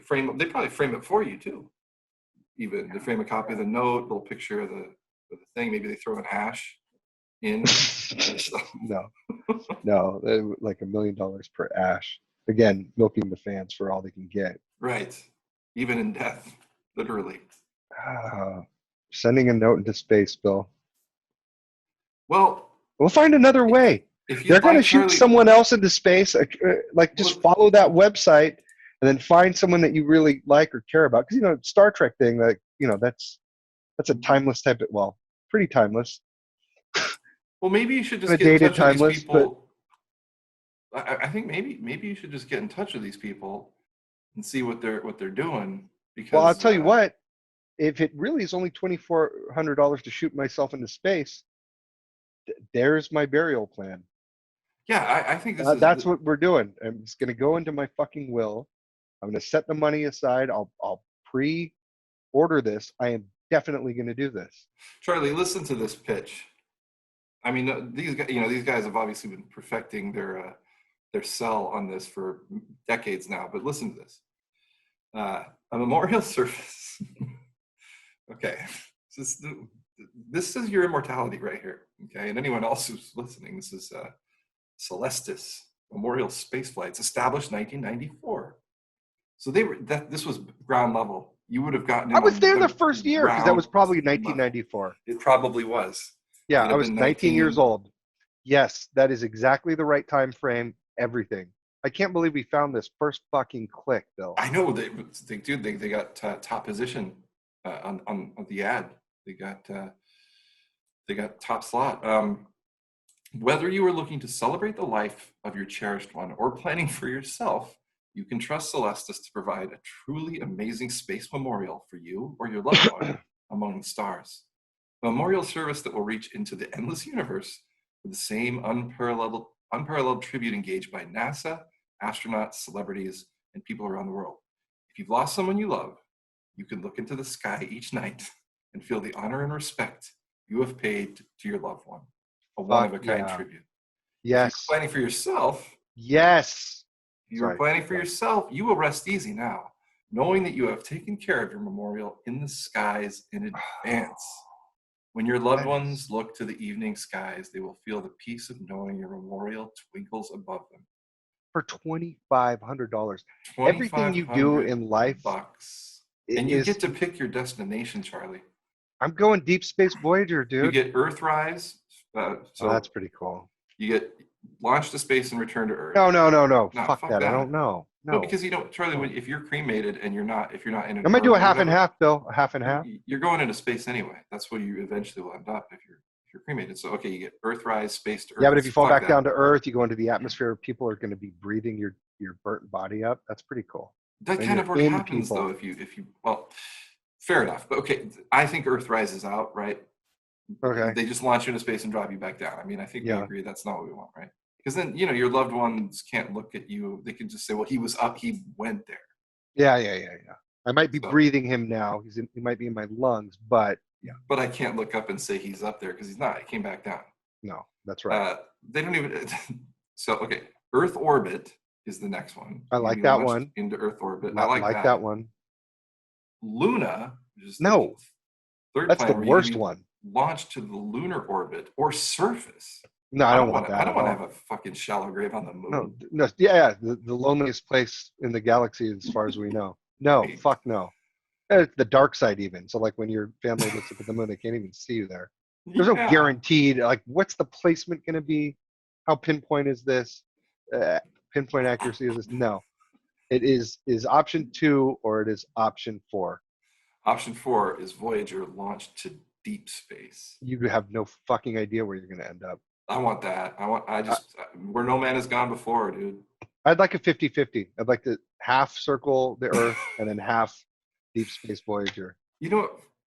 It's even Deep Space Voyager, by the way. These are not clickable, so there's no other. They're like a little trademark, after. I mean, come on. They're going after the Star Trek people. Well, yeah, I'll tell you what, though. What I was saying is, like, everything you do in life is to try to make some kind of lasting mark, right, with your existence. Do great things. Have children that will carry on your legacy. You don't truly die until the last person who remembers you dies, right? All that kind of shit, or write a poem or a song or be in a movie or do whatever it is that you do. But you know what? For $2,500, you could just get that and you could just, not worry about leaving your mark anymore. you're going to have some kind of immortality through that for $2,500. It is the best money you will ever spend in your life. It says that right there, and it said it on the page. It said, "Rest. If you're planning for yourself, now you can rest easy." Maybe my anxiety would even go away. Yeah. It's like I feel like, you know what, dude? Fuck, But you know what? Here's the thing. You're just some fucking schlub. No one cares about your space dust, floating around out there. But if you're attached to a celebrity, like your note would have been with Gene Roddenberry, who is like borderline like a cult religious leader, with the way that people follow Star Trek. Yes. That's kind of what ties you into it. So, you're just space garbage if you're just not someone that anyone knows versus, being tied to Gene Roddenberry. So I think I missed out on the note, but I think the next time that someone dies, it's going to be shot into space and they're selling note space. I'm writing a note, Bill. Would you include a note in my ashes to be shot into space, or not worth it because I'm pretty much space garbage too? No, I will, because we're friends, and that's a nice thing to do. But it's not going to have that true taste of immortality, Right. You just know that I'm in the Gene. My note is in the Gene Roddenberry time capsule that is circling the globe or going into deep space Voyager or whatever package he chose. The Great Bird. He was the first one. I mean, that it said established, right? You had the time. I guess maybe this is his legacy company. Right? Maybe it's his legacy company. He built it just so he could shoot his own ashes, but then, might as well do it for other people. And Scotty can get shot up into space with me. I think I'm going to get shot into space. Yeah, you are. I think so. You are. You are. Whether you know it now or not, if I'm still around when you die, I'm going to shoot your ashes into space. It's so fitting. And then it's like by far my best chance of ever encountering an alien. It's not going to happen.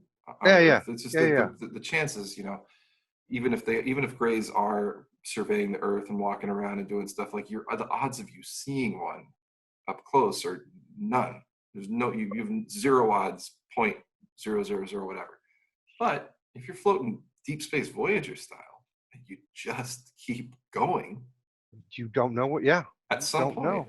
At some point. It'd be nice if they could put something that had your actual like tangible DNA on it, so that way, like your little capsule blows up into an asteroid, and then there's like a space microbe that could absorb your DNA, and then that starts forming like different things, and there's this whole evolutionary process that happens to where like you're spawning like a whole new alien race. That's incredible. Yeah. That would be that. You're right. Or shoot don't burn me. Chop my body up. Put it in a space capsule that is sturdy enough to withstand space, but if it crashes into an android, it will splatter me into an asteroid. It will splatter me all over it, and then maybe some kind of or an android, something that could potentially interact with my DNA would be fantastic. Just in fucking case, Bill. I like this that you chopped up, because there's a few things that can happen now. All right, if you shot into space and it's just your ashes with some of our notes and like some of your lyrics written in there. Yeah. It's nice and stuff. But if the odds of something happening, even if there is an alien, like it's probably just going to float by, or maybe they grab it with a little hook arm thing, and what's this? And then they drink it or something. Exactly. They eat it, or they just experiment on it and toss it out the shit can, right? Mm-hmm. But if your whole body is chopped up and floating through space, and again, it has to be sturdy because it's got to withstand the atmosphere, and then it's got to withstand. It's going to have to be like something like the Superman's thing, where how that thing's just running through like it's going through supernovas and it's fine and all that. It's got to do that, and then you can something explodes. But somehow you can twist it open. It's like a Cadbury. It's like a plastic egg. Yeah. Pick it open. Yeah. There's your body parts. Maybe some instructions on how to reconstruct you. And then that's the thing is, I mean, we don't have that kind of technology right now, Bill. That they would have to know how to do that. well, they would just, Either, no, I just mean like a picture of what you look like. oh, sure. They just said like, it may be like a little, like a label that says like 1, 2, on your left arm 1, right arm 2. So, and then just like very like a stick figure thing, basic stuff, so that they could be like, oh, stick this here, that's where the head goes. Okay. And they put you back together and you're this super Charlie, and they shoot you back to Earth, you know, or you become one with them or something, and Something. there's endless possibilities if your chopped up body is floating through space. Right, literally infinite space. Literally infinite space. possibilities that come with it. Possibilities. There's a chance. Like if you just burn me up, that nothing. There's no chance. No alien is going to notice your burnt up ashes as beautifully scattered around the places. You think there's an extra package in there? Like, okay, ashes, 2,500. But if you want us to shoot your chopped up body into space, it's going to be a little bit more than that. But we have a package for it. I think that if you were to like go offline in your conversations with them, you could probably make a deal like that. Sliding some money across the table. Hey, and if you can keep my head intact, there's an extra 100 in it for you. Chop up the rest, keep my head intact. All right. What if it was just your head? That would be fine. Your head. That would be fine. That would be just as good. That would be just as good. Yeah, I think that would be fine, because especially if an advanced alien race found that, like, brain's all you need. They don't give a shit about the heart. Like they can manufacture those like fucking like tiddlywinks, dude. Like, they can make hearts, like, you know. But the brain, unique, so that they want to get your thoughts and stuff. I'm gonna pull up a little bit here. Bill. Be a little brighter. Bill. Yeah. Hey, Bill. Yeah, buddy. I thought of one more thing I binged. Okay. Oh, thank God. Yes. Tiger King. Thank you. I forgot about that. I was, actually was one of the first things I was going to ask you. What did you think? All right. So I watched a couple episodes and I still, you only watched a couple episodes? Yeah. Well, I've been watching the Picard and I watched the Picard, but I've just been watching Star Trek stuff since I got off Picard. It's like I can't get off it yet. You really did? You actually did watch some of an episode, or did you actually watch complete episodes of Tiger King? Yeah, I've watched the first one completely, and I think the second one almost. Bill, this is a guy living his best life. His best life. It starts off where like he almost seems like a superhero. He's a gay redneck cowboy that likes to shoot guns. He's banging straight like runaway dudes that are like teenagers that, you know, that are actually straight until they shack up with him. He's got like 2 husbands. He's hanging out with tigers.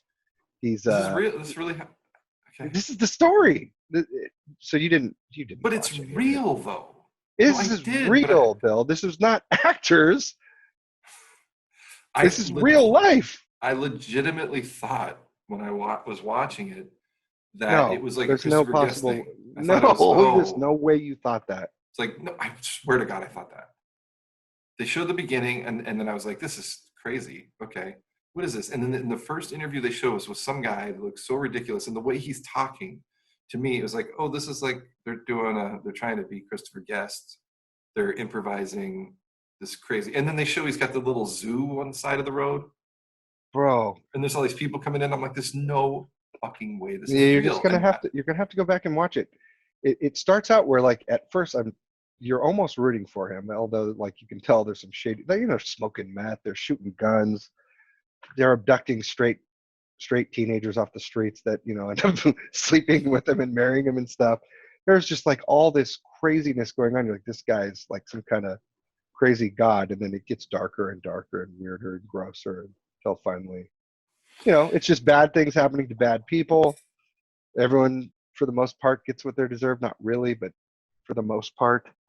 It's the only thing in the universe that is more batshit crazy than what's going on in our real everyday lives. So you can actually almost find comfort in it because, like, fuck, the coronavirus is nothing. At least I'm not living in this universe with these people.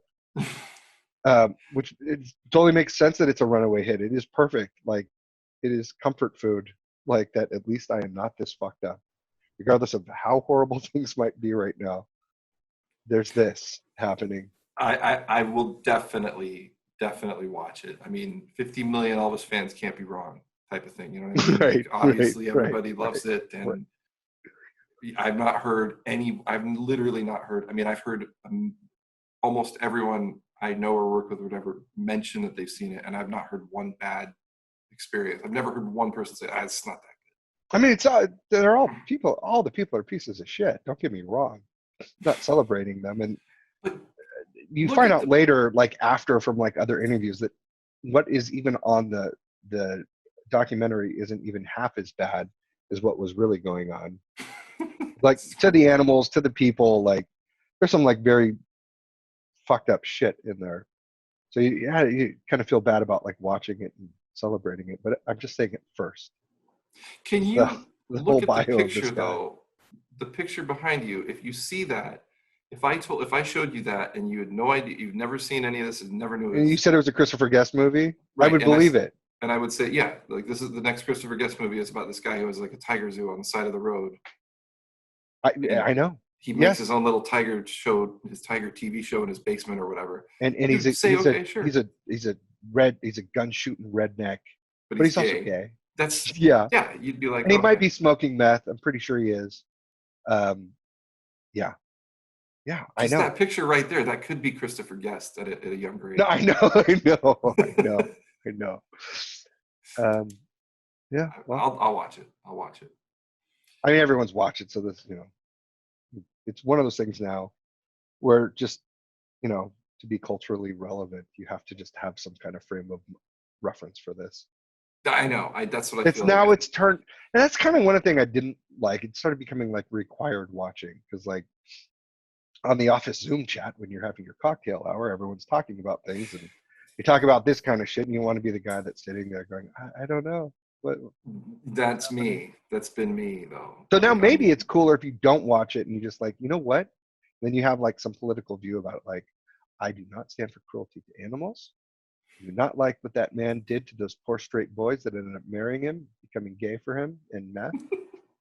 So I will I not have to support watch it, this. though. And then you really see him like, oh fuck, that's intense, man. you know what I've already done that with is Like the friends on Facebook, the friends that are not on Facebook, you notice more the ones who aren't on Facebook versus the ones that are. At some point, it's become like a stake in the ground. right. Same thing. I used to do that with.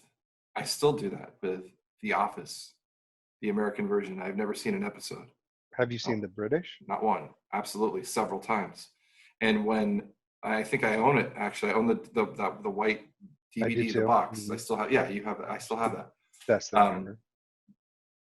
When here's the real reason is I kind of just missed the boat on it, and it was just like it's fine. I mean, even my son's seen it, and he's like, you don't know. Like he'll say, oh, the relationship is kind of like name people from The Office, and I'll be like, Jim and Pam. right, whatever, probably.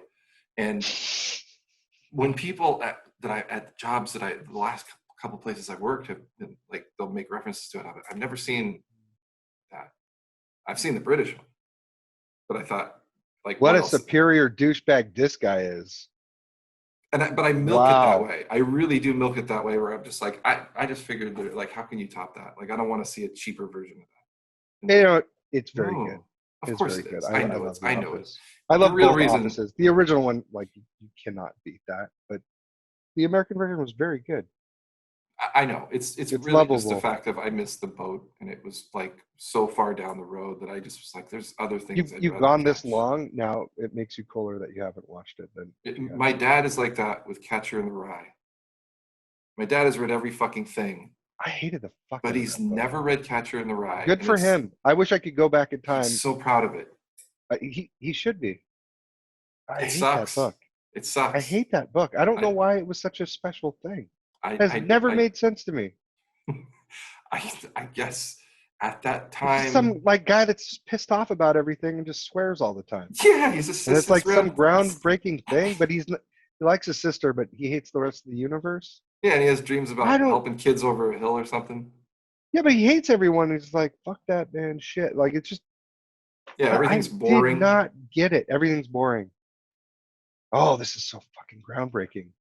I don't understand. And then he has the dream where he's the catcher in the rye, right? He's That's catching how it kids, ends. Yeah, right? that's how it ends there. Fuck that. I don't. I know. I read that book and I did not It's understand. entirely possible we're just way too stupid to get it. Or I am. I'll speak for myself, not for you. No, you can speak for me. I could, dude. I'm too stupid to get most things, I Charlie. mean, there's not a lightsaber, so like I don't know what to do with this. There's not a fucking lightsaber. But like, maybe there's some social commentary that because of our age and it wasn't written for our generation, I've entirely missed out on. It It just could be, seems dude. stupid. Maybe Maybe it was a beatnik. And yeah, man, wow, it's great. it could be. I mean, there could be people will come look back on Nirvana and just be like, "That was shit." Well, that's fine. Look, What was that? Like, it was like at that time there was a yeah, but certain. yeah, I get that. But like, music at least wears itself on its sleeve. Like, you can actually hear the music. You can see what they're True, doing. yeah. I don't know what the fuck he was doing, or what he was talking about, or why he was talking about it, or why it had any relevance whatsoever. Like, at least the song, you can say, "Oh, it's got a nice beat," or "I like the way that they make the guitar sound really dirty and distorted." So you can get something out of it. In the case of that book, it was just like, yeah, that guy assembled some words together to form complete sentences, and that's all I got out of that book. To me, I think I've always been fascinated with J.D. Salinger himself, just because he was so Well, weird and yeah, reclusive. sure. But the book, I mean, I again, think we're I'm just sure totally like just showing the world how fucking ignorant we are. right. Like, by I could openly really speak admitting with this this proudly. expertise and dice up the Star Wars, like Star Trek The guy had a episodes. lightsaber. He didn't have a lightsaber, but I'm sorry, Holden Caulfield wasn't in space. right? You can see the comments. Yeah, The catcher in space. yeah, right. It was in space. You'd care about it, you dumb fucking ignorant people. It was about humanity, man. If everything was the same about that book, except the first line was he time traveled to that point, you'd love it. Right. No, He was I don't saving the know. children from falling to a black hole.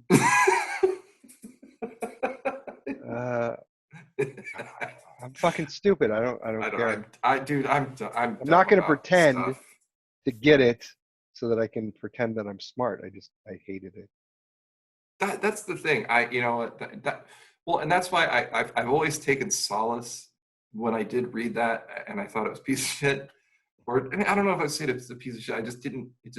It did nothing for me. It did not resonate there was nothing in there that said to me like this, there's something about this, about the time period, about whatever. It just nothing. I like books where nothing happens, by the way. I love On the Road. That's one of my favorite books of all time. It's just a kind of guys that are kind of aimless and kind of drifting back and forth. There's something awesome and poetic and beautiful about that, and I love the fuck out of it.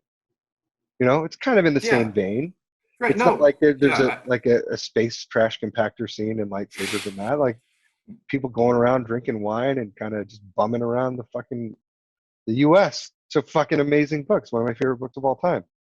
I don't know why The Catcher in the Rye doesn't do that for me, because both are not. I'm not from that generation either. Well, I guess it's kind of the same generation of people, right? I don't know what the time difference is from those two books. I think, and I should stop talking about it because I don't know anything. But I think it just spoke to there was some sort of, like we, can say fuck this and fuck that and be on a podcast and do whatever we want. Whereas, at that time, I guess that character and that attitude, maybe it was like kind of Morrissey type of thing. Like, of course, you compare it to a fucking pop band. It's the only way you can understand it.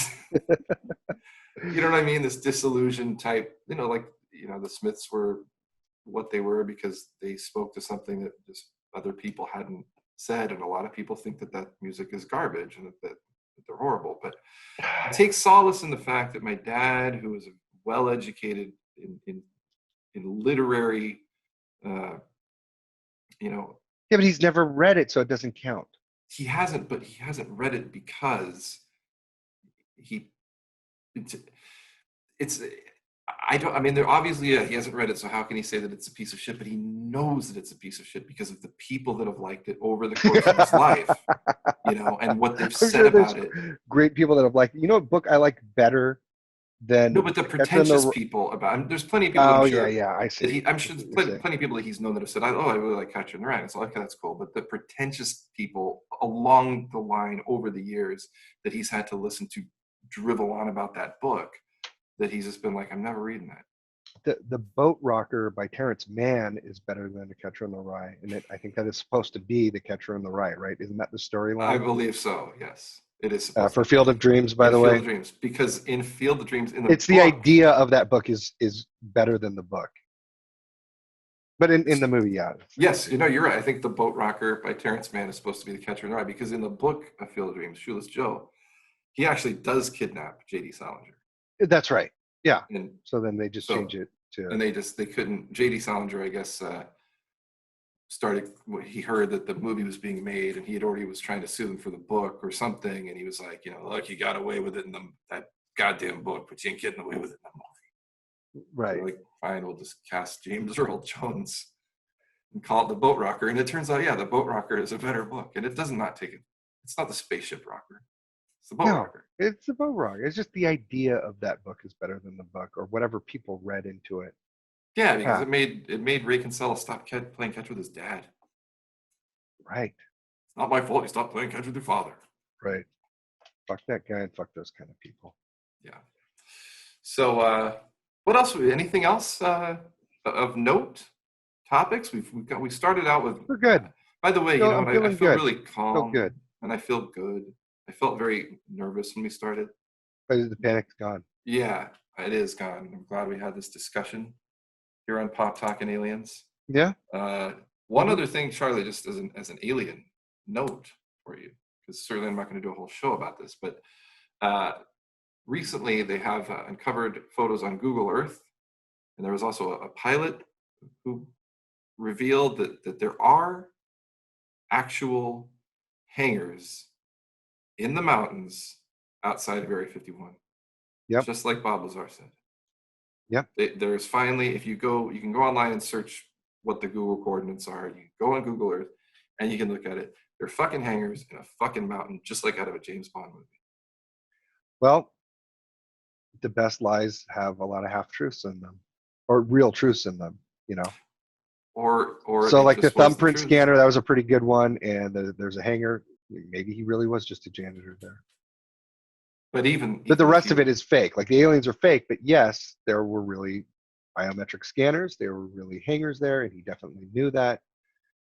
But I believe him. So just playing devil's advocate. No, you're right though. But I think the more of these little things that come out, the more it has to be.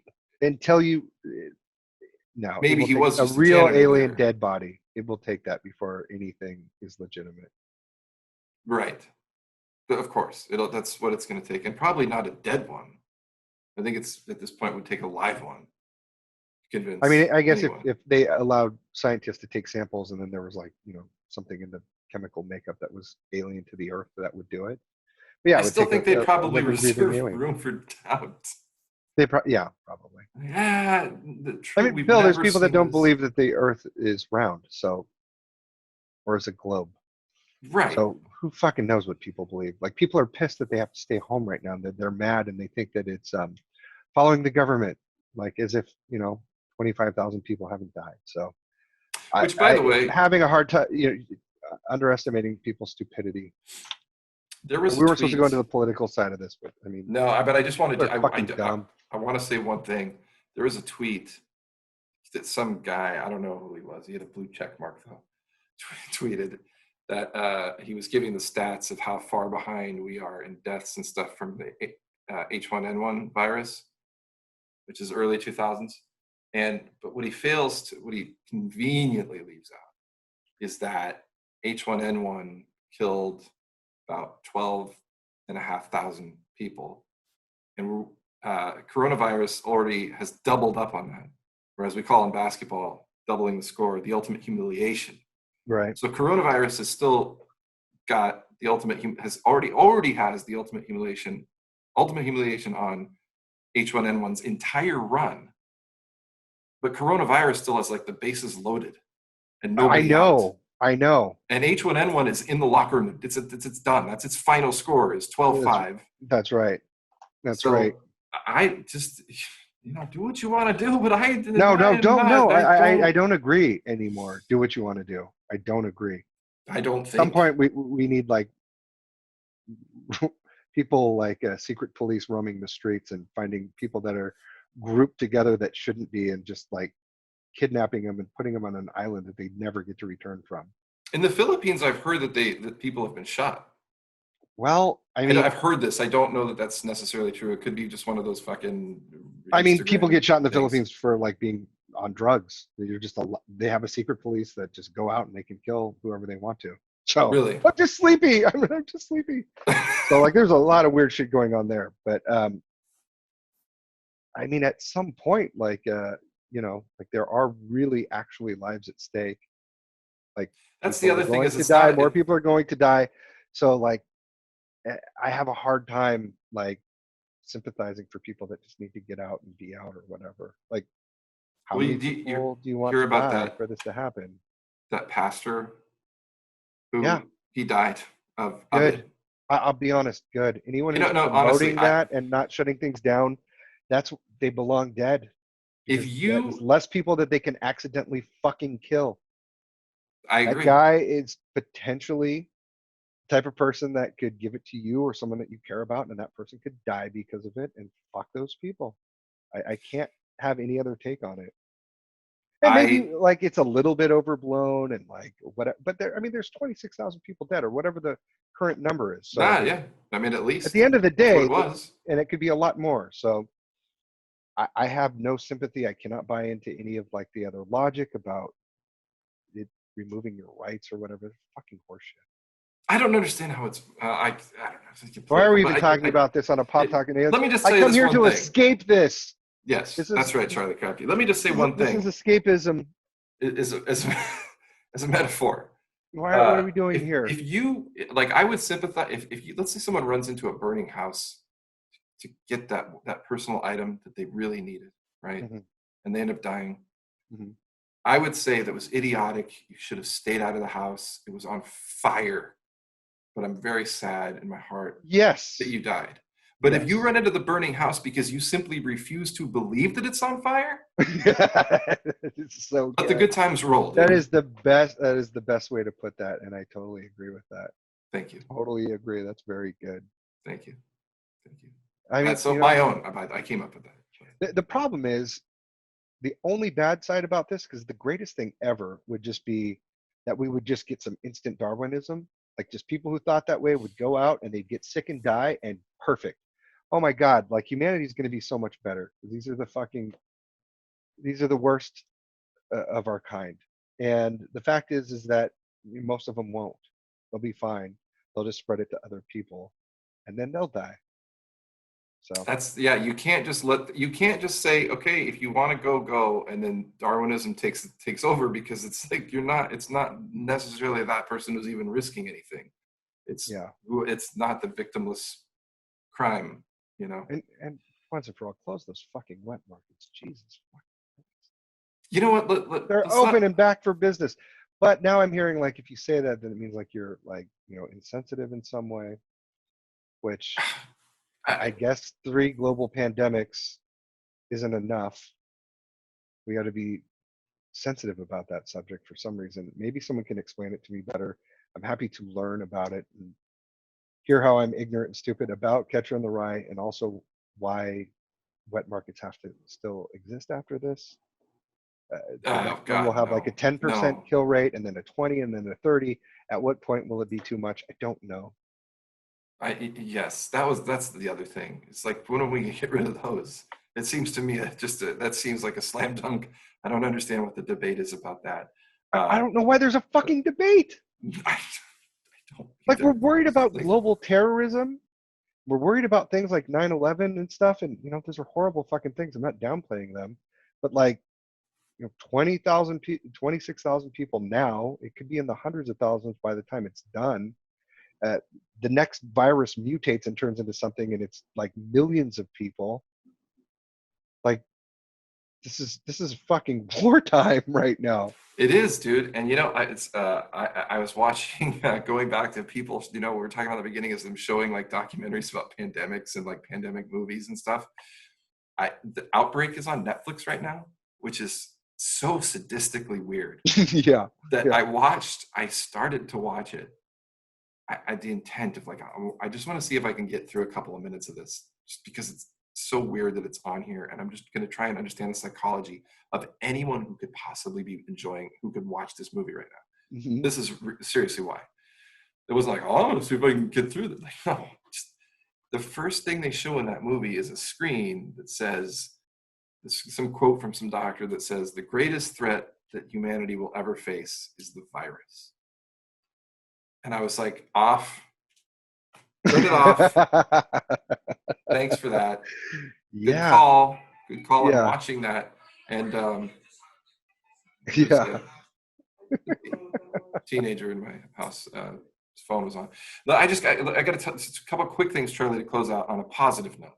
All right. Yeah. Positive. Why did we go there? God damn Fuck it. that. We're going away from that. All right. And we're gonna go out on a note of peace. But first, Right. just a few minutes here. Conspiracy. Bob Dylan's epic "Murder Most Foul." Have you heard it yet? No. You've not heard it. You still have not heard it. I know. I will. I will. It's interesting. I don't have 24 hours to listen to one song. And I don't mean like wait 24 hours to listen to it. Like the song supposedly takes 24 hours to listen to, It's but it's 17 beautiful and It's 17 it's supposed to be minutes. great. And, I'm a Bob Dylan fan, so I will listen to it. It talks about the JFK. I won't get deep into it since you haven't heard it. But if anyone who's listening, I encourage you to listen to "Murder Most Foul," or if nothing else, just read the lyrics, because it's barely a song. It's very close to being This spoken is word. him reading like a list of things. Like No. The JFK part, Charlie, that goes for like the first half of the song before he starts reading off all the stuff. He's not reading off stuff. It's just there's a bunch of songs that he mentions and stuff. yeah. But the first part about JFK is incredibly brilliant. The Okay. lyrics are Okay. incredibly brilliant. Okay. And he Of course. slides in little things like double meanings. Like he talks about sliding down the banister and taking the ferry. And then, like Guy Bannister, Mm-hmm. Dave Faraday from the Mhm. conspiracies. He's always talking about they, and he's talking about like the history of how we as a nation just ignored it. It's creepily appropriate for now, in a way. And I think that's why he released it right now. It has nothing to do with now. He wrote it before. He didn't Yeah, write it. the government for this. invented the Beatles so we'd forget about it. Right. And he's And then talking they about got too powerful, and then they killed Paul McCartney to put them in check and make sure that they would be on a good timeline to break up. If you remember the book I was going to write, the McCartney Code, was all about this. and I think you were way ahead of your time with that too. It's good to see Bob Dylan is finally catching up to me. After all these years, Jesus Christ, he's so behind with his times that are changing. Just that Right. No, I but- will listen to it. I've heard it's good, and I know I've read a little bit about the conspiracy theory stuff, but I'm kind There's of lots of saving it. conspiracies theories about what the songs, if you put them together in a certain way, they make up this message or something. But we can leave that to those people. Bill, it is entirely possible that someone follows these set of clues. They go on a global search, like a Dan Brown book, and then like they find the real head of Paul McCartney, and then they call up that space people and they shoot his head into space. Happy ending. What a wonderful thing. Speaking I'm of so happy endings, wishing you would just say, "Cue the hot chick," and then we were just done. I'm sorry. I just I don't get to serve that up. That is your No, power. you usually serve that up really well. Yeah, you always do, and that was a good one. But what I wanted to close on Okay. was instead I didn't want to close on the conspiracy JFK. I want to close on something very beautiful, and that is the Frank Sinatra song. Because enough about Bob Dylan. Yeah. Bob Dylan can write as many 17-minute Yeah. songs about the condition of the world as he wants. Frank Sinatra, which everyone forgets, in 1980, did an album called Trilogy, Past, Present, and Future. Mhm. And in the future, Frank Sinatra's future for all of us, Charlie, was a whole side of an album that centered around a song called World War None. Am I right? Yes. It's Charlie Crabtree. Yeah. You're absolutely correct. It is the most batshit crazy. I mean, it's right up there with Transformed Man or whatever. It Yeah. reminds me of that. There's just total lunacy to it. Frank Sinatra singing about the future, and it's supposed to be in the future, but his name is Francis Albert Sinatra, so he's still there. Which he says in the song. Marching drummer happening, and I don't even remember what happens in World War None. There's people chanting World War None, and this is again, ladies and gentlemen, I must remind you that this is a Frank Sinatra song. This is 1980, and he, he sings. Look, take your Bob Dylan culturally relevant thing and shove it up your ass, because Frank Sinatra is saying, all our false suspicions, we can burn them one by one. That will help us get ready for World War None. That's like a love. Leonard Cohen song right here. Holy shit. Am I right? It starts off with, where I live in the desert, it's so peaceful and warm, and the cares of the world drift by like clouds reflected in a quiet pool. But there always comes a time when a man has to think of the future. War, war, war, has to think of his children. War, war, That's war. the backup singers. War, war. It's so good. Yes. And so it turns out it was written by Robert Hunter and Leonard Cohen. So you take the first part, I'll take the second part. Right. And that is. I don't know if it will block you, but you can share audio. If you share your computer screen, you can also push a button that says share audio as well. There's a share audio?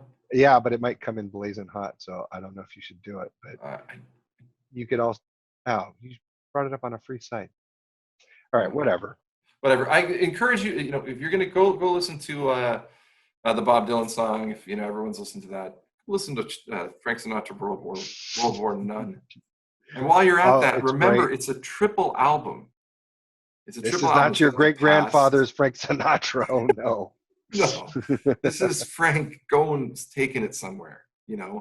He's got the past part, which is it had to be you type stuff, and then he's got the present, the 80s, but that's like songs like Just the Way You Are, which I guess was present. Yeah. But it's never occurred to me, Bill, that clearly this is not a song that one of his go-to songwriters just submitted to him and say, here, check this out. Like, the other songs, like, that were written just for him to sing, but it's like from someone else's point of view. He had to have taken like a part of it. Like, okay, I want to write a song about the future, the kids these days, smoking their doobies, thinking about outer space and stuff. Yes. I saw this Star Trek thing.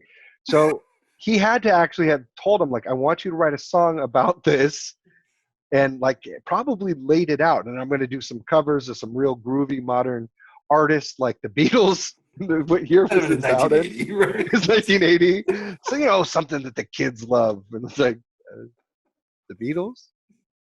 It was 15 years ago, but okay, sure. Some Elvis in there. Oh, the kids dig it. But like he had to have conceptualized some of this. I've never thought of it before, but this like actually has his fingerprint, because he doesn't write music, he doesn't write lyrics. But that's a good point. There's a concept that either was pitched to him that I cannot imagine anyone pitching this to Frank Sinatra without him punching him in the face. Like the only way this happened is if he came up with this idea himself. You're absolutely right. And I've never thought of that either, because you're right. It's like if you take, and you have the vinyl of this album, Sinatra, or a 4-disc vinyl, past, present, and future. Yeah, if you look at past, it's like, hey Frank, you want to cover these old goodies? Sure, they never get old. Hey Frank, you want to cover what what you think is modern music? Elvis and the Beatles? Yeah, the kids like it. It'll sell like hotcakes. For disc 3, Frank, I'm thinking we're in the future. And you're on a spaceship and you can hear, because on the album, get the fuck out of here. Exactly. Punch him in the face, and like Jilly puts you into the back of a trunk and no one sees you again. Because you're some kind of dope smoking hippie. But he fucking You know, maybe he was like hanging out with like a fast crowd and someone slipped him a joint or something, or slipped some acid into his 3 fingers of Jack, and he went on a fucking trip, and came back with this because it's the fucking weirdest thing that Frank Sinatra is singing that song. It is, and it is the weirdest thing Frank Sinatra ever did. And you're right. He had to have had this in mind. It was like his transformed man, his William Shatner transformed man, like past, present, and future. Really, you got these ideas, you know. I want a peace song, but I don't want this hippie John Lennon thing. I want people chanting war, war, war. And then I'm going to put an exclamation point on it. World War None, Buster. Oh, that's good. Knock off these wars. We're riding out into the sunset really high right now, Bill. World War None, Charlie. That's World what War just None. let's all get along with this. Let's get through this because it's time. Because for the World War world None. is at war right now, Bill. That's what I'm But saying. not with each other. Doesn't- We're at a war with no one. Just a virus. It's not a person. Very So good. it's got to be World War None. This is World War None. We are. I wonder if they'll refer back to this as World War None. They goddamn They should. They should. Cue the hot chick. Pop Talk and Aliens, the William Cleere Podcast.